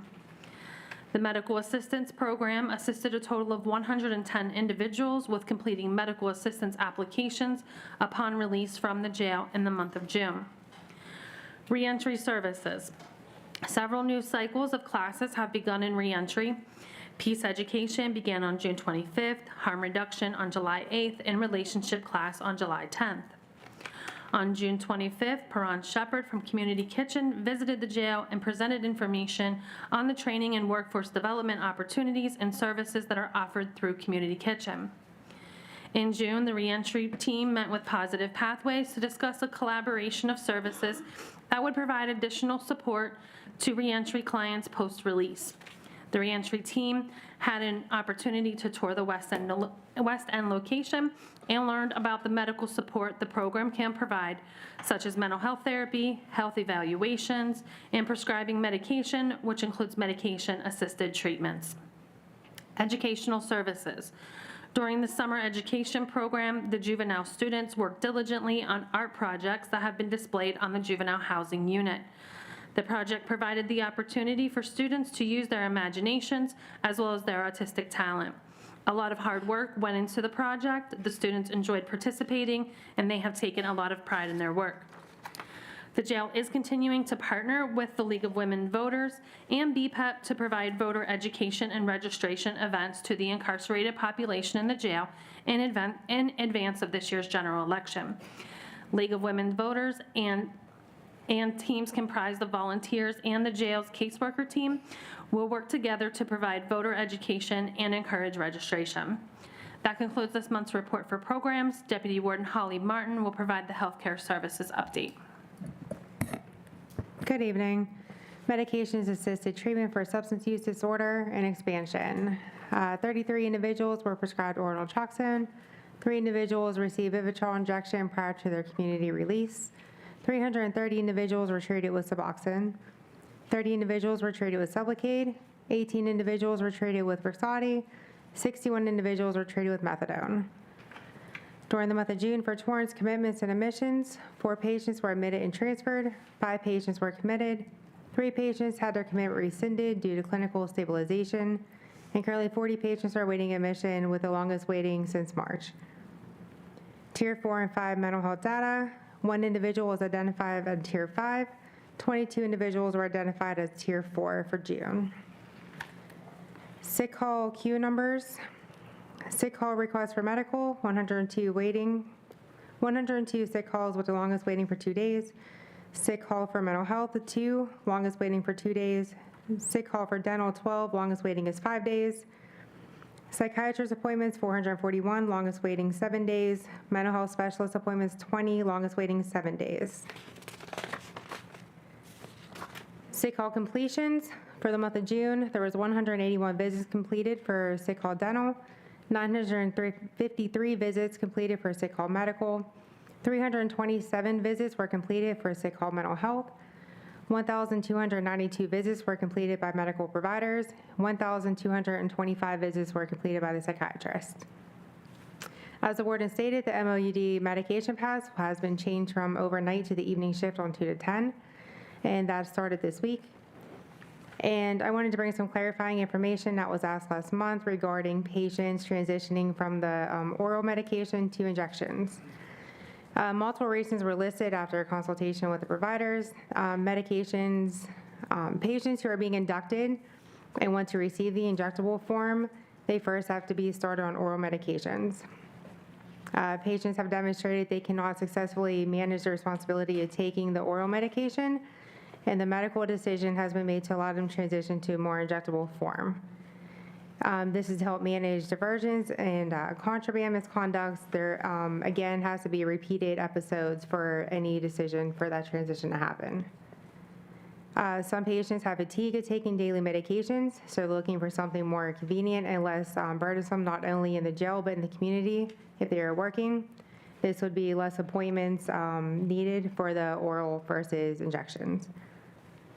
Attempting to have a more stable and less fluctuant dose with oral administration. Levels go up and down daily, but with injection, they get a steadier release of the medication each day. And to help transition back into the community, injections gives them more time to find a provider once released. This concludes the healthcare report for the month. Thank you.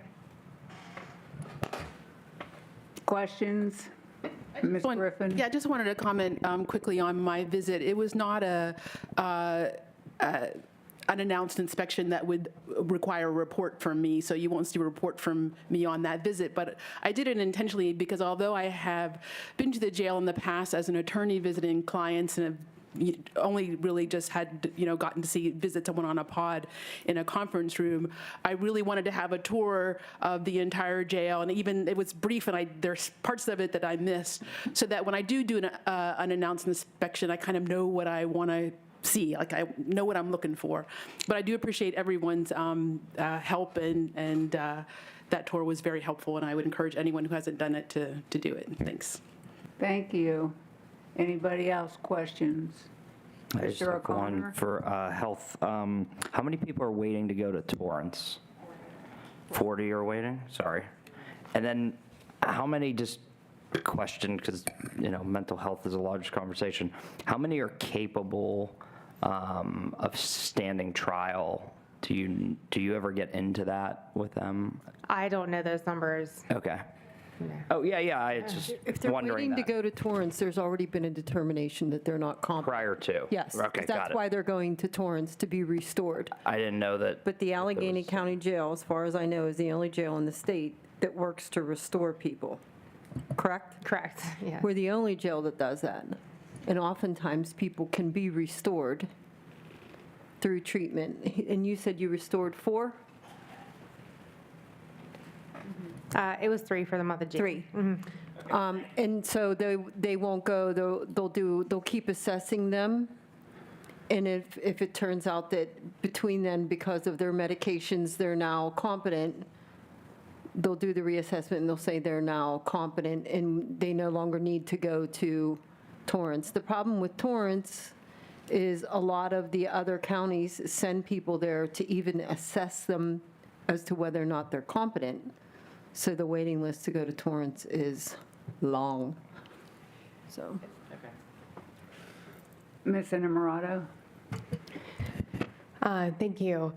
So I was contacted by one of my former colleagues in the State House, and they had requested that they come and see the jail operations because of the work that we do on Election Day and encouraging incarcerated residents to register to vote, but also the ability to provide access to voting. So I was wondering, Connie, if you could just speak to a little bit of the work that's happening and how that's kind of unique in the Commonwealth and what we can expect from the state coming in and looking at our operations. Sure. So we have been asked to participate in a session to describe what our methods are to educate and register voters in the Allegheny County Jail. We will be participating in that event on July 30th. And a lot of our education and registration events, although this has been happening for a long time, we have increase the amount of voter education and registration that we can do through our community partners, League of Women Voter and BPEP, who I mentioned previously. They have been rallying volunteers to come into the jail and assist our caseworkers with going pod to pod, ensuring people are educated on their right to vote, and that being incarcerated doesn't mean that you necessarily do not have the legal ability to vote. And so our caseworkers and those teams will register folks to vote. And if they're not going to be released from the jail in time to vote, then our next step in the process is that we would have them complete an application for an absentee ballot. Allegheny County Elections Division brings those ballots down to the jail. They are distributed to individuals. They complete the ballots. They're sealed by the individual and returned to the Elections Division. So we do take a lot of pride in the efforts that we put forth to educate and register voters. and we are consistently looking for ways to make improvements and reach as many individuals as possible. Thank you for that summary, and thank you for responding to the House Democrats and coordinating that meeting. Mr. Perkins. Warden Dady, I have a couple questions related to your presentation. Thank you for the updates. Glad to hear that the medication-assisted treatment's been switched from overnight. That's a positive improvement. The details of this discussion, we could have at another time, but just as a general inquiry, we talked a lot about the jail staffing issues and a lot of people doing forced overtime. How many more employees do you think you would need to hire in order to make forced overtime less of an issue? Unfortunately, at this time, I would rather not talk about that. We're currently in contract negotiations, so discussing that in this public forum I don't think is appropriate. But that's kind of where we're at. I believe in arbitration at this point. So I get that. Is there like certain ratios? Let me put it this way: if we shrunk the jail by 200 incarcerated persons, there are a lot of factors depending on how many officers that you bring in. I know that FMLA was brought up here. That's just one factor that affects the staffing figures in the facility. But sure, I would love to sit down with you and talk about those other factors. And you are now on the committee of employee welfare, so let's make a meeting. Yeah, we certainly will. I guess the specific point I was making is that we could certainly lessen the demand on the staff if we had less people incarcerated, right? Of course. Yeah. I mean, yes. Okay. So you talked about the incentive program, which sounds great. Sure. In the federal system, which I understand is different, but in the federal system, one of the incentives is you get time off. You get credit for, if you get say your sentence is 2 years, you can earn 60 days a year in time off your sentence. So do you have any incentives where people can earn time off their sentence other than like most people? Like good time? I'm not familiar with like what the feds do. Yes. If that's what you're referring to.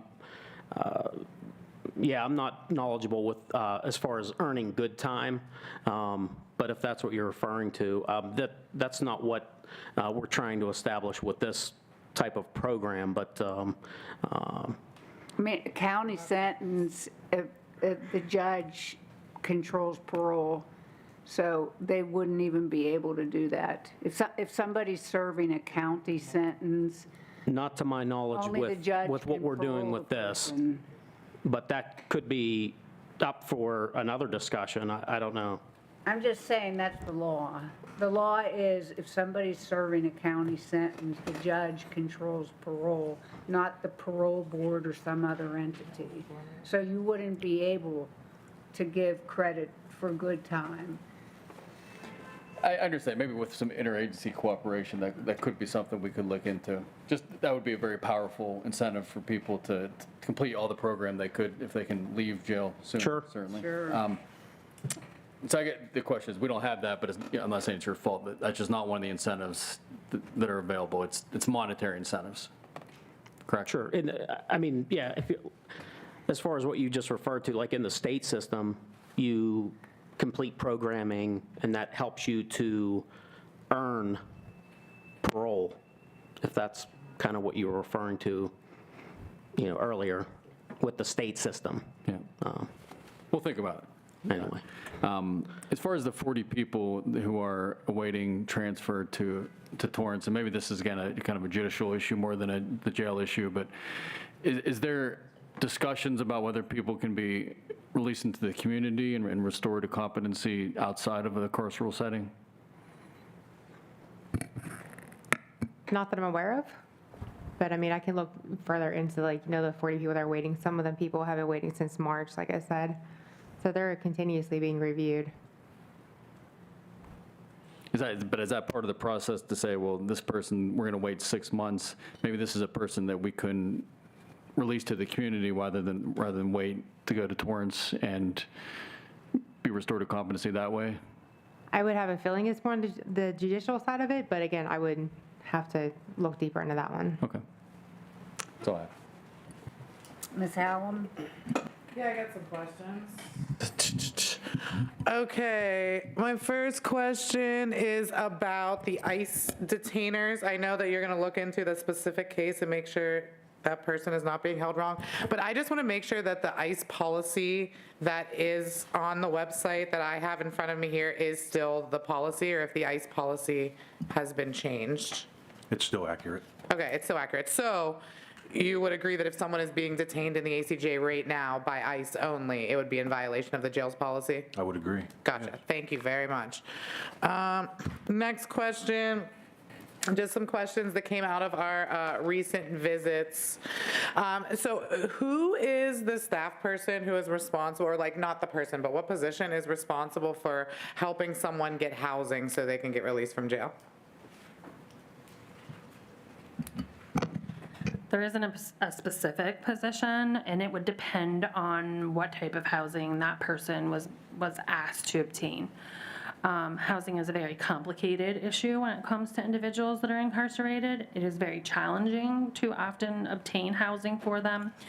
The caseworker can assist with some resources for them as to different shelters, housing plans, maybe JRS, alternative housing, some of those where individuals can have, be in a setting where they will have more time to acquire housing. Also, we have on our medical team some folks that in a social service role assist with the coordination of placement for individuals who have more severe mental health and other issues. So housing is certainly a complicated issue, not just within the jail, but countywide.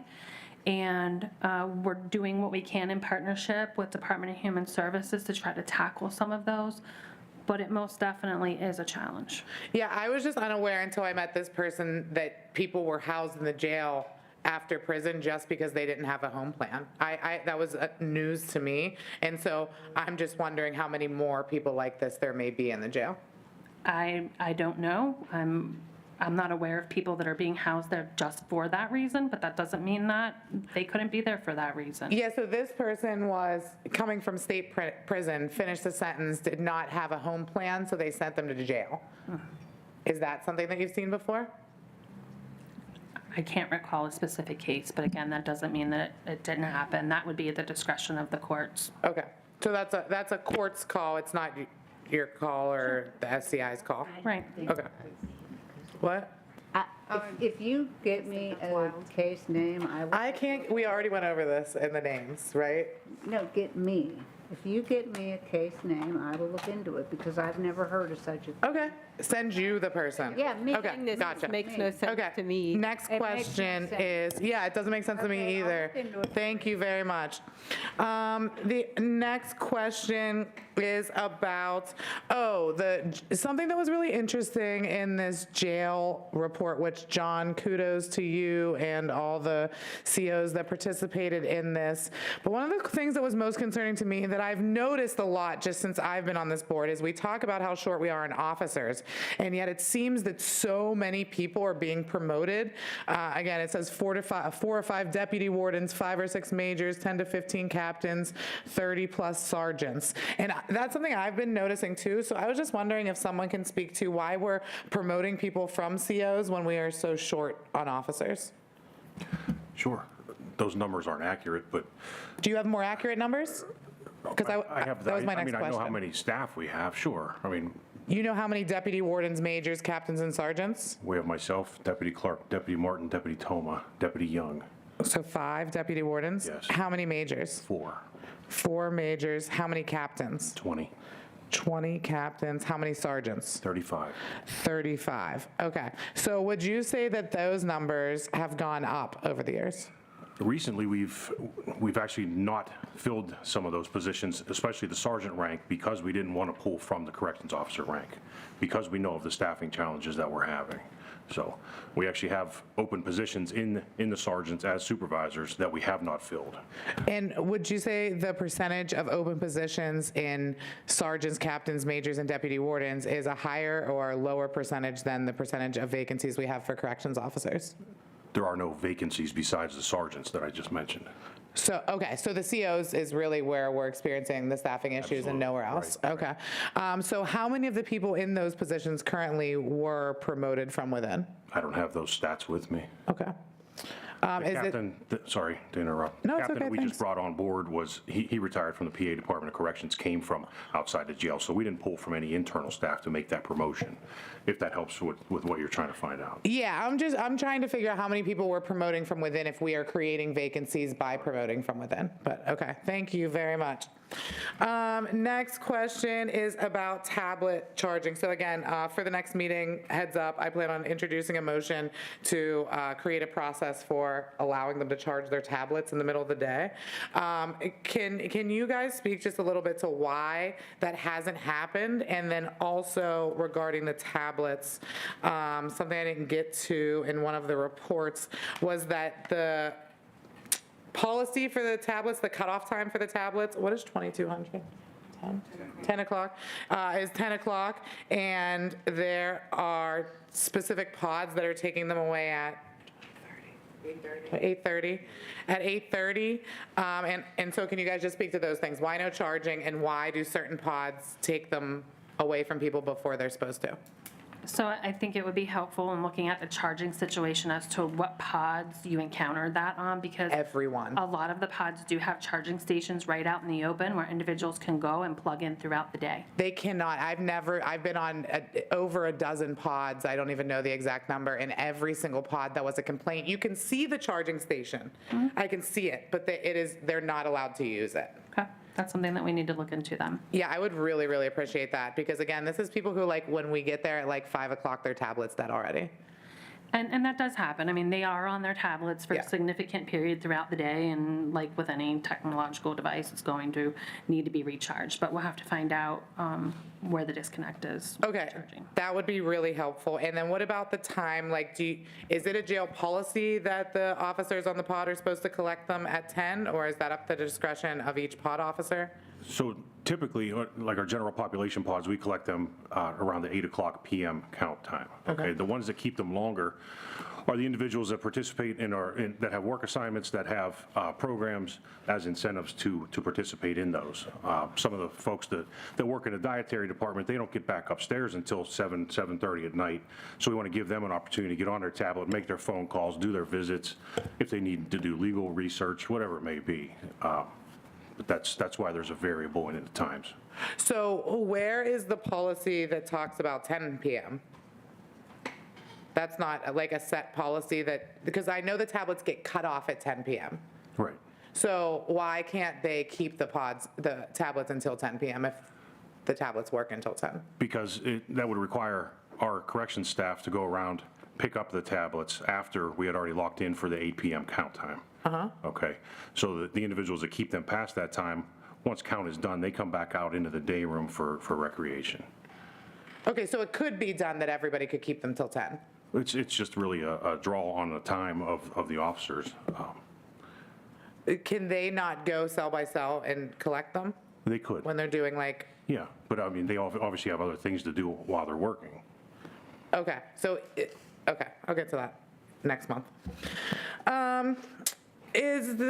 What about when the taser is deployed in the jail? Is there any protocol about the officer deploying it, issuing a warning, or doing it from facing them as opposed to behind them? So this is all contained in our use of force policy, which I can't discuss in this forum. You can't discuss a single question about something that's contained in a use of force policy? Not in the use of force policy, no. Okay. I don't know, I should be surprised. What about, is it also in the use of force policy about an officer playing duck, duck, goose with their taser? I would be interested to hear more about that. I would love- We hit me can up. do some research on it. Yeah, hit me up. Would love to talk to you about it. Ms. Hallam, Next, if I could ask to that point. Yeah. I mean, a lot of these things were left to react to from months ago when you guys did your inspection. It would be beneficial for us as administrators if we could know these things real time. We could look into it. So, I mean, I know we have a captain assigned with you or anybody else that comes down to do an inspection. Things like this, we would really like to know real time so it can be addressed. yeah, absolutely. You will now know within 10 days, allegedly, is the new timeline. Well, I mean, So- something like that, we take very seriously. I mean, Okay, so you're saying that whenever I get a complaint about mistreatment from staff, you want me to email you? absolutely. Okay. Please. Or even tell the captain that's standing there with you, and he or she can relay that information to us by phone. Yeah, I can do that. Okay, so again, regarding the tablets, I will say that the new report on the tablet is really helpful. That's in the warden's report, but it does highlight 165 tablets we are short currently. And so I was wondering how we can talk to somebody from GTL, because I have a feeling any questions I ask about the tablets or issues that we have with the tablets, you guys are going to say that's a GTL thing. Is that correct? About like tablets being broken, why they're breaking, how much it costs to get them fixed, how long it's taking to get them fixed. I'm going to say it is not your guys' fault. We can put the request into ViaPath, yeah. Yeah, can you please? I just don't know how else to solve this, and I know that we keep hearing that there's like papers on the pods, but I mean, we've been documenting how rarely we actually see all of the papers required on each pod. As recently as just a couple weeks ago, we went to the jail and we're told every pod has every paper copy of everything, and that's just not the case. So people aren't able to put in sick calls. And so I'm just wondering, do you have any other solution other than asking GTL to come? Like, is there a tablet person that works inside the jail that like handles tablets that I could talk to? So we do work with ViaPath and monitor how many tablets are in the facility. Certainly, we acknowledge that there is a shortage. We are working with them to try to obtain additional tablets. We were at a point where we had enough tablets per individual in the jail, and then our census went up. So, once we jump up to 1770 in a short period of time, we now have 100 new folks in the jail that weren't there before, and we need to communicate to them our need for additional tablets. So that has been done. They're working on getting those additional tablets, and in addition, they're working on cutting down the time frame that it takes for tablets to be repaired. So in the report that you have in front of you, that is data for May, where you can see that there was a lag of tablet repair time. As of today, there were 40 tablets sent out for repair on July 10th.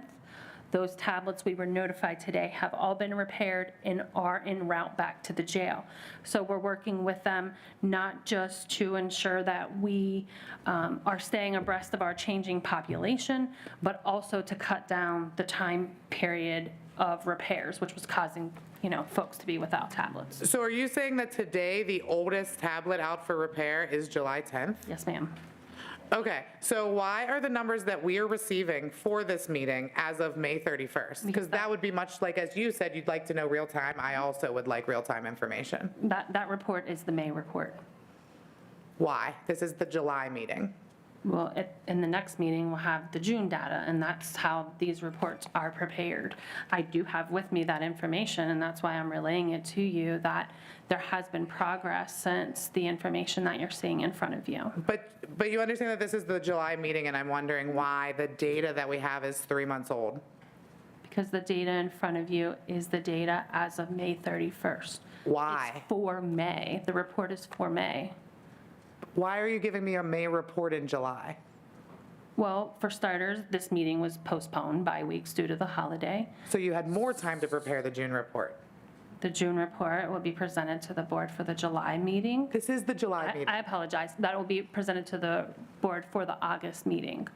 Okay, is it normally, because we meet on the first Thursday of the month, there's always a lag. I mean, Is that, there's always a delay Yeah. in the information as it's in the report, but because of. because our meeting is so delayed? It caused an additional couple weeks of delay, correct?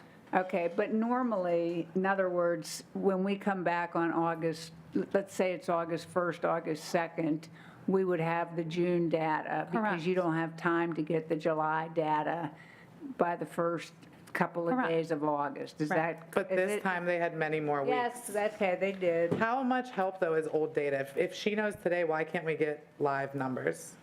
Okay, you have a very good point, but I think this is an aberration, and normally our meeting is in the first couple of days of the month.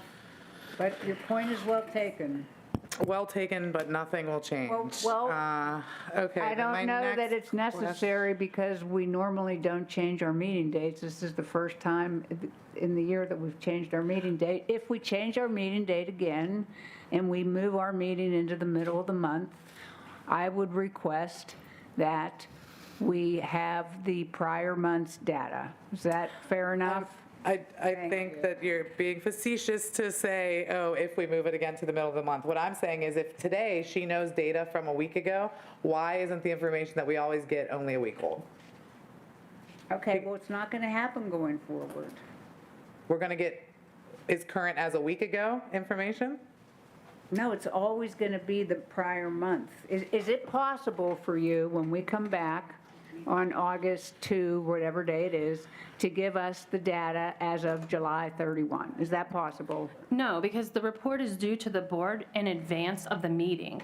So if the Jail Oversight Board meeting is held August 1st, or it is early next month, I don't know off the top of my head, but it might be August 1st, we don't have 7 days in advance to obtain all of July's data and have it ready to present to the board. Okay. That would mean that we would need to have the report for July finalized by the third week of July, which would not be accurate information. But can we get information that is as of that third week of July then? I'm trying to get the most up-to-date information that I can get about everything. I think that if you're saying it is unhelpful for me to read a report from 2 weeks ago, it is very unhelpful for me to get information from, April 19th. Come on. Okay, this has always been this way. I think if you really want to correct the problem, we should move our meetings to the second Thursday of the month, and then you can have the month-end report. That really is the only way to solve it. Not against that. Okay, I'll continue with my questions. So has there been any plans to provide the legal documents to people? I know every time I've asked this in the past, it seems that there is a misunderstanding of what documents are needed for people to adequately prepare a defense. I don't know who I should be looking at for this question, which is why I'm just looking at you all. So in previous meetings, I have been told that if it's not confidential information, like attorney-client privilege information, you do not count it as legal documents. That is not my understanding of the ACLU settlement from years ago, however many years ago. So I'm just wondering if that policy has changed, or if you have any plan to fix that. We'll have to look into the ACLU settlement. I'm not familiar with it. I don't know if anybody sitting here is. I have it on. As we sit here, there is no plans to change it. Anything that's considered privileged is hand-delivered to the individual and signed for. Everything else is scanned by the mailroom staff to the tablet. Yeah, so the case is called Pollard versus Phillips, if that is helpful at all. It's from 2021, and it's about making this paperwork available to people in the jail. Pollard, P-O-L-L-A-R-D. So I guess my question is, what is stopping you from, if someone says, hey, can you make a copy of this motion I wrote so that I can defend myself at court? Is there anything stopping you from doing that? There would be a lot of logistics involved of who was going to take the legal document from the individual, make the copy. Anything that we consider legal documentation, we don't like to remove from the individual, because then it can be claimed that it was changed, altered, thrown away, whatever it may be. So then that would require us taking the individual with the paperwork somewhere to make a copy. How do we charge the individual for making copies? There's a whole lot of things we have to consider. Okay, but this is not necessarily confidential. You told me that you already are printing confidential mail, correct? confidential legal documents are already being printed and provided? No, when we receive privileged correspondence from an attorney to a client, that's hand-delivered to the individual, it's signed for, then they take receipt of it. We're not copying anything. Okay, so the paperwork that I'm talking about is not confidential. Okay. It is docket sheets, it's pro se motions, it's a variety of paperwork that they're using to help prepare a defense, whether they're defending themselves or working with their attorney. What would be the issue with that being copied? My understanding is that caseworkers used to be allowed to do that in the past. I heard somebody mention that. I've been there 10 years. I've never seen copies being made except under a court order from a federal judge in one case. So we'll look into this ACLU case and Yeah, I might have we'll look lied at our about the process. ACLU. I think it's just those names. I think I just thought that. But those names, Pollard versus Phillips is the name of the case from 2021. Okay, so we just need to figure out a way to logistically get that. Yeah, so are you allowing folks to take their tablets to court with them? No. So can you explain how you foresee that someone is preparing a defense for themselves when they can't get the papers off their tablet and they can't take their tablet into the jail? I'm not an attorney, nor have I ever been charged with a crime, so I don't know. What does that have to do with my question? Well, I mean, the tablets wouldn't even work at court because Right. they run through our Wi-Fi system at the facility, okay? So I would encourage people that are taking notes on a tablet to write it on a piece of paper. But sometimes it's mail that they're getting on their tablet. They are Can I never make getting a it. point of order, please? I think the issue is, we're getting into now something, first of all, that's the sheriff that transports the people to court. This has nothing That to would do with the be, sheriff. well, yes, well, they wouldn't allow people to have tablets. I know they're not And allowed. take them. Second of all, this individual has no ability to discuss somebody's ability to prepare their case for trial. I think we're getting into, is there a specific case you want to, I think we were I've asking heard them this questions numerous in a times. vacuum about what. Judge Bigley, I have asked about this in many meetings before, and nothing has ever changed. Okay, but Well, because it what's the doesn't make any complaint? sense. What I want is, if I have my docket sheet on my tablet, I want to be able to get it printed out, even if I have to pay 5 cents for it like I would at a library. I need them to be able to, when they're handwriting motions, be able to photocopy the motions that they're handwriting. When they're getting non-confidential documents that pertain to their case on their tablets, I want them to be able to get that printed Okay. out. I don't think that jail administration has an answer, and I think that's something that the Incarceree Welfare Committee should look into. Or their, Oh, yes. or their I thing, but mean, it doesn't have anything to do with whether or not they can bring any kind of computer to court or transport I was it. only Yeah. asking that question to prove that there is no other option but to print out these papers for them because they cannot take that tablet to the Not jail. I'm aware of necessarily, that. and I can tell you, I don't know that a docket sheet has any value to, but in any event, as far as the printing out of a docket sheet or I know they can file electronically in the Department of Court Records, frankly, by DCR at criminal courts at AlleghenyCourts.us. On their tablet? Yes, No, they cannot. everybody can. Everybody can file electronically in the Department of Court. Not on the jail tablets. Doesn't have Wi-Fi. Well, then that's an issue. Next time you go for your visit, you should If check they it don't out. have- Well, that would have nothing to do with that, would it? The fact that they don't have Wi-Fi. Okay. You brought it up. But Like, can I please go back to my question, Judge? She keeps doing. No, what she is saying, and I agree, is that this is something that needs to be investigated. You have a legitimate point. Yeah, I'm going to put the motion up for Okay. next meeting, so we have a couple weeks to What's do your motion it. going to be? To allow them for a fee to get copies of non-confidential legal documents. could you please have the solicitor look into the Yeah. issue of why that can't occur or I mean, you're how gonna you would be have a adding- process? Who's solicitor, the jails? Yes, the county solicitor, of why it's not being done or what possible problem it could present. Please look into that, solicitor. Well, it can be a huge expense. It can be a huge time suck on a severely understaffed jail already. You have to think about these things. I do think about these things, and that's why one of the first things I said when I talked about it was that we could charge them a fee for the copy if that's what will solve the problem. But I also worry about that because this is the only way that they can prepare their case, and they're doing it by themselves, right? So I worry that we're making an unnecessary burden. Represent themselves in jail. I don't know Everybody either. in jail is entitled to a public defender. There are very few people that do not have an attorney. Most of the people that bring this up to less us are than talking about pro se defenses. Less than 1%. Yeah, most of the people who bring these issues up to us are talking about pro se defenses. Well, normally, they would at least have standby counsel. There's no reason that they would represent themselves. No reason. But they have the right to represent themselves, so we Yes, they need to do. facilitate them being allowed to do Yes, that. they do have Okay. the right. So I'm going to move on to my next questions. Do we have a librarian yet? Through the Department of Human Services, they issued a reentry RFP. Part of that RFP was for a resource coordinator whose partial responsibilities would be oversight of the library area of the jail. The responses to that RFP have come in. Committees are being developed through DHS's procurement office, and committees will review the RFPs, make determinations about which providers will be selected, and then those providers will be put into place. So I read that RFP, and I don't remember reading anything about a librarian. Because it's called a resource coordinator. So we are no longer hiring a librarian. We never were hiring a librarian. We were, through the Department of Human Services, through their RFP, bringing on board a resource coordinator. Thank you for that. What about the book carts? How can we get the book carts? And by the way, we were told we were getting a librarian, but I'll move on beyond that. What is the proper method to get book carts replenished when they are emptied? So when they're replenished, the staff take the carts to the library, they replenish the carts and take them back up to the pods.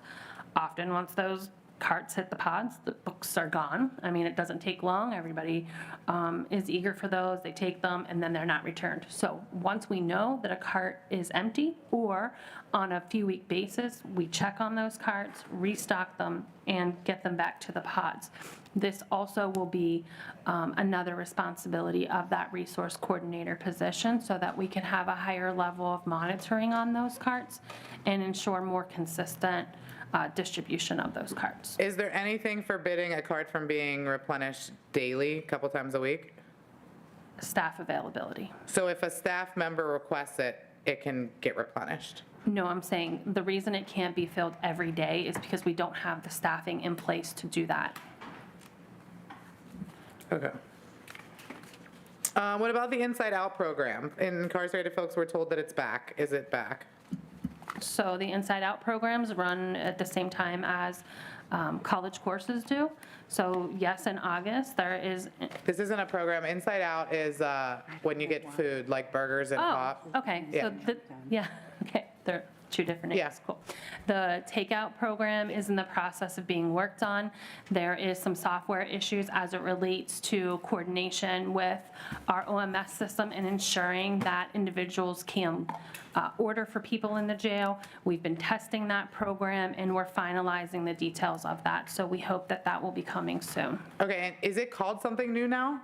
We call it Trinity Takeout. Trinity Takeout. TTO. So it's not Inside Out, it's just like it. It's Trinity's version of the Inside. yes. Okay. Trinity Takeout. Okay. Any timeline, like, can you say in a few months? Is it next month? No idea. When that's going to happen is out of our hands. It's up to the software testing and the development of ensuring that that program runs efficiently. Okay, cool.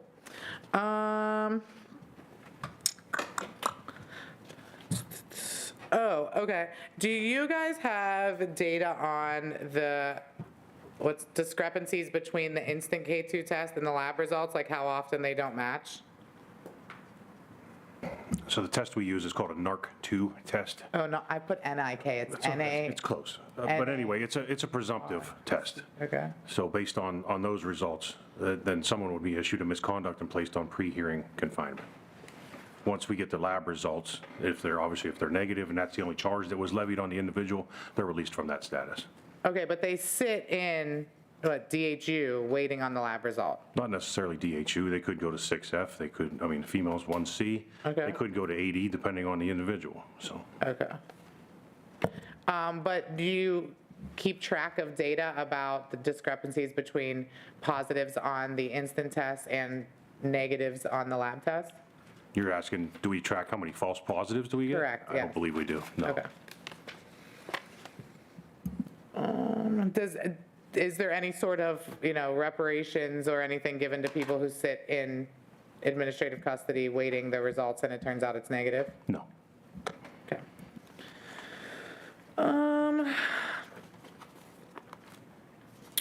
Oh, next question about the tablets. I heard from folks that they order commissary, and if their commissary order comes while they're not there, they moved or something, that they don't get, their loved one doesn't get all their money back, or they don't get their money back for it, that there's a restocking fee that is added. Is that something that you guys dictate, or?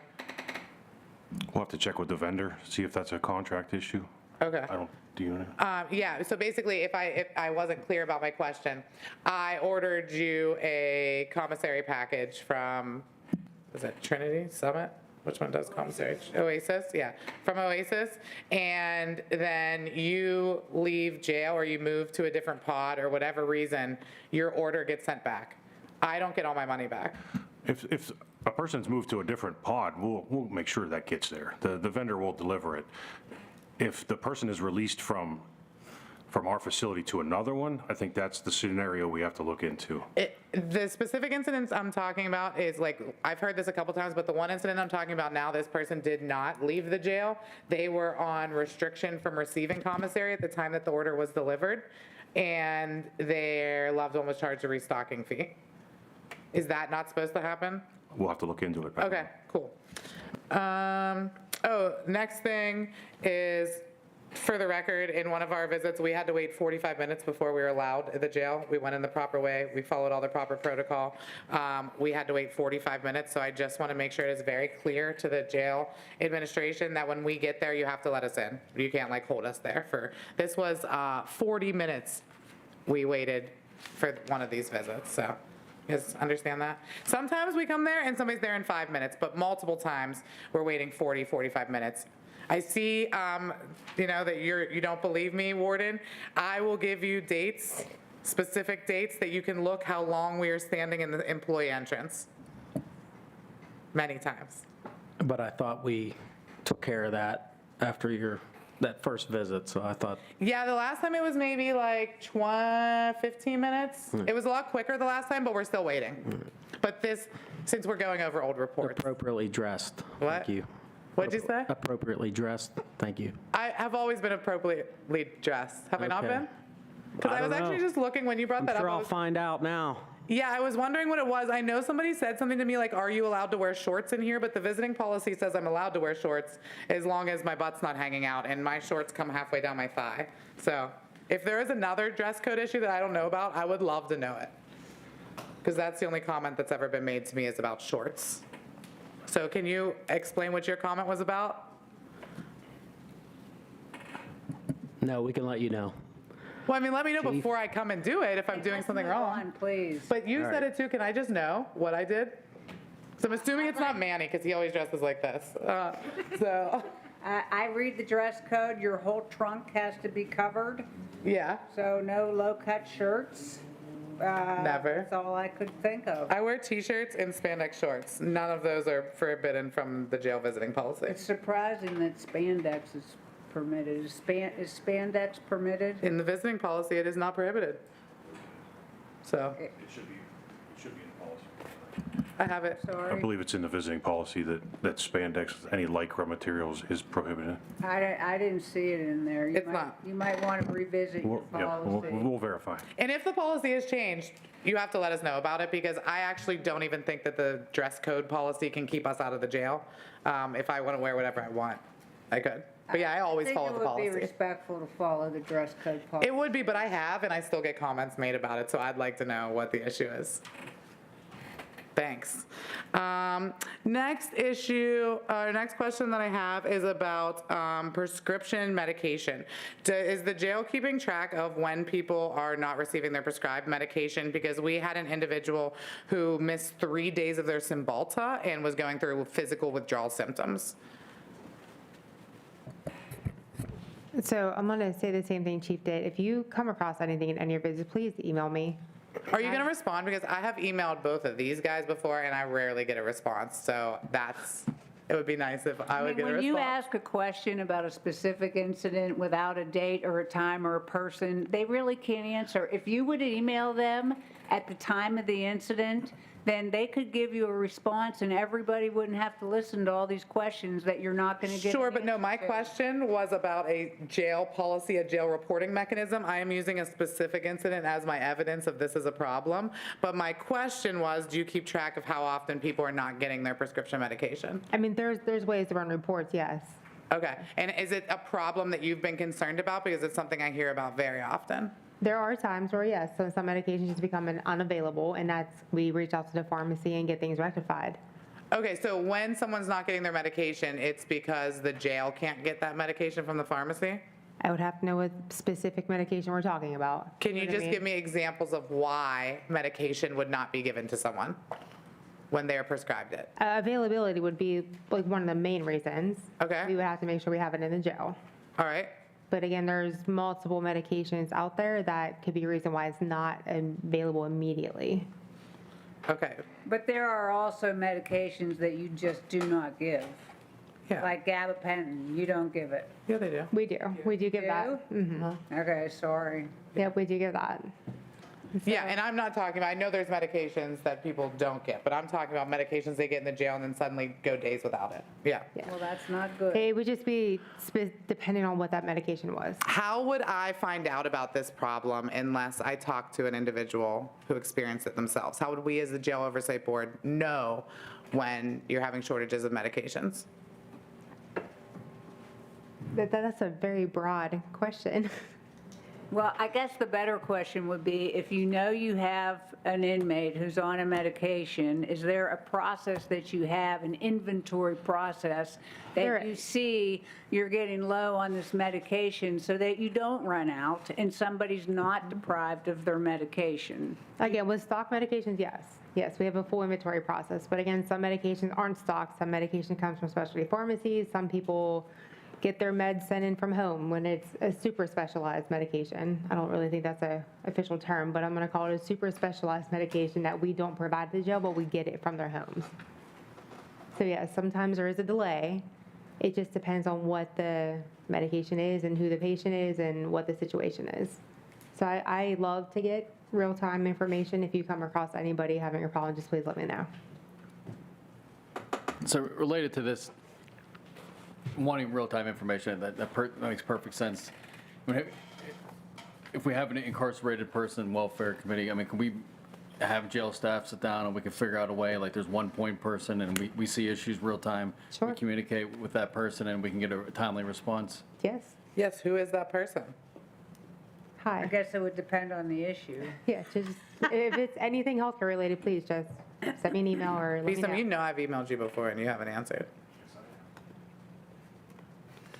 Okay, but yes, I would like that very much. I think that the respective committees need to meet with this team, okay, and get a contact person. I think things. That's what the liaison was supposed to be. Okay, well. Yeah. Okay, so my next question is about, oral surgeon. Is that something that we offer as an option to people? I saw a guy with like the most messed up mouth I have ever seen in my life, and he said that the dentist, well, I'm not gonna get into specific details, is an oral surgeon somebody that the jail will refer people to? Depending on the situation, yes, if we have to. Okay, you do have to, okay. So if someone needs one and has been refused referral to them, you would like me to give you their name? Okay. 100%. Gotcha, Please I let me can do know that. who we're talking about. I can do that. Another medical question. When someone is forced off of Suboxone, you know, I know you mentioned, I forget the language you used, like they couldn't manage their medication or something. But when someone is forced off Suboxone, do you ask them to sign a refusal form? What do you mean? A refusal of? Like, I'm diverting my Suboxone, and so you're putting me on Sublocade. Are you going to ask me to sign a refusal form that I'm refusing my Suboxone? No. No, so you document when people are forced off of medication. So again, it's a diversion process. I mean, Yeah. unfortunately, some people divert medications. It's a thing. Yeah. But we don't put you off of oral medication onto an injection after your first time. Like there's a little coaching session, there's education, and then it wouldn't happen again until the second time. And then which what? again, they would be offered injection or detox. Like it's not, you have to take the injection or nothing. Well yes, or nothing. Injection or But detox like, is injection or nothing. that's not what I meant to say. Like It's not we are 100% saying this is your only option, you have to take this injection. They also don't have to take the injection. What can they take instead? It would be detox, but So the way you nothing. worded it, it was just kind of like, we're forcing you to take this injection no matter what, but like, No, you're either saying take this injection or sign a refusal form for your, or sign a refusal form, right?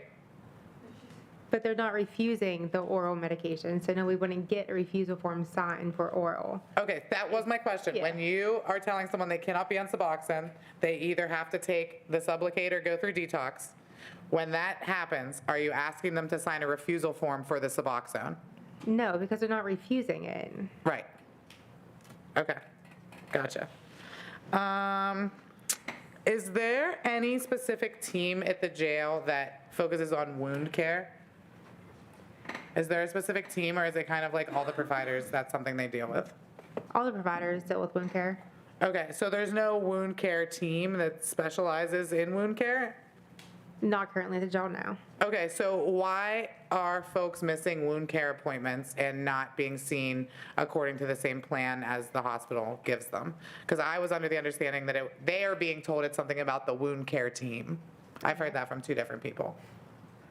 Guess what? I would love to know who those people are so I can see what's actually going on. Okay. So, I mean, I can speculate. Yeah, please. You know, I mean, it could have been most of the wound care we do. We try to, if they're housed on 5 Echo, we try to get them done down there. If they're housed throughout the jail, we get them right up to 5 Bravo. We try to get them all done in an accurate amount of time in the mornings. Try to get all the wound care done in the mornings. However, if multiple things happen, that Sallyport area is like a Med Express. You never know what's going to walk in the door next. So yeah, sometimes things get delayed. But again, if somebody's missing wound care and you know about it, please just let me know so I can see what's actually happening. Okay, and are the providers allowed to give extra bandages so that in between wound care visits, they can change their own dressings? After coaching and teaching, yes. I mean, we would hope people can, advocate for themselves and treat themselves, kind of like doing home care. Home care nurse visits you a couple days a week for the first time, then they go more. If the person's capable of caring for themselves and the wound is not a complicated wound, then yes. Okay, and who determines whether they're capable of changing their own dressings or not? That would be the decision with the provider and the patient themselves on the wound, and what needs are. Okay. I have, I think, three more questions.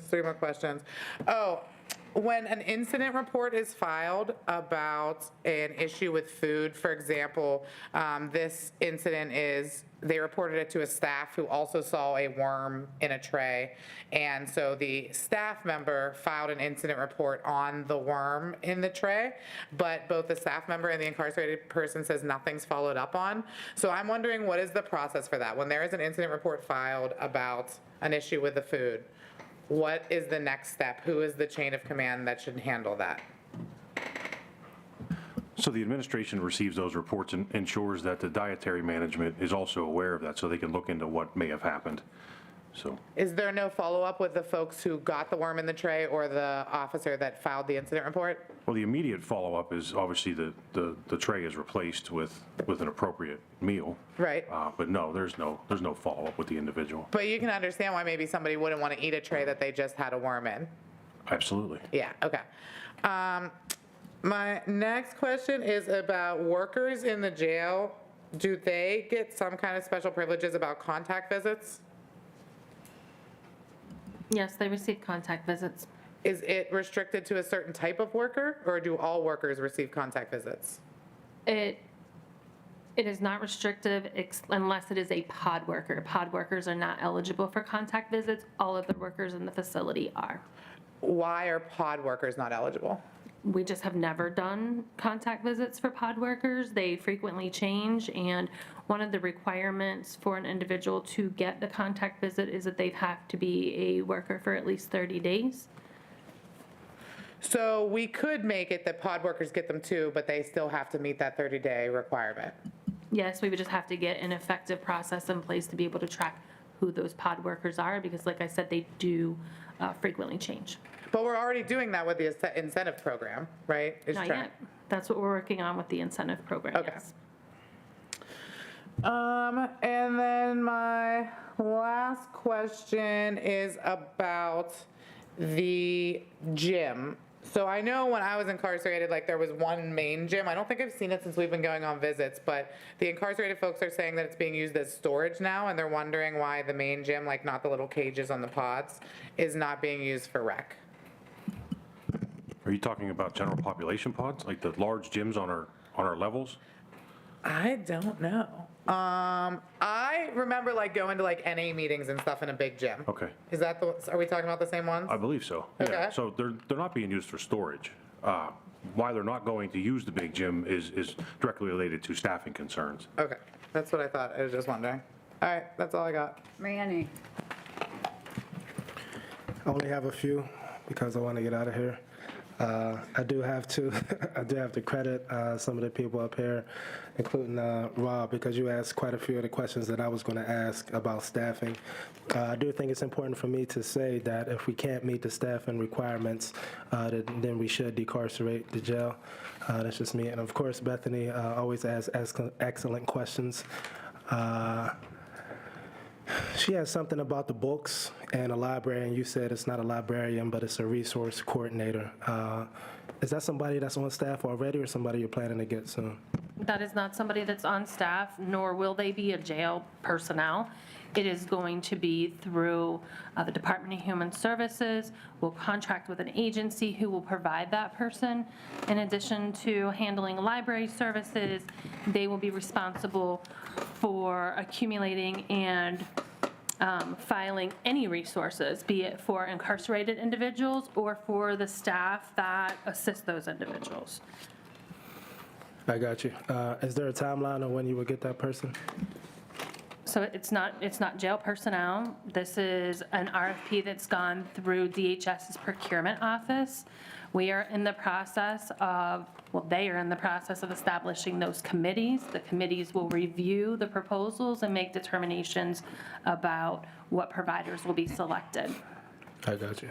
So no timeline yet? I do not have a timeline. That would have to be asked of the DHS procurement office. I got you.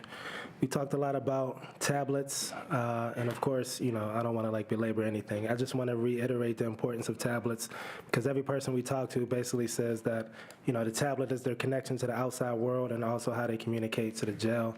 I also would like to say if GTL is not meeting the requirements as far as the tablets go, then we should consider an alternative provider.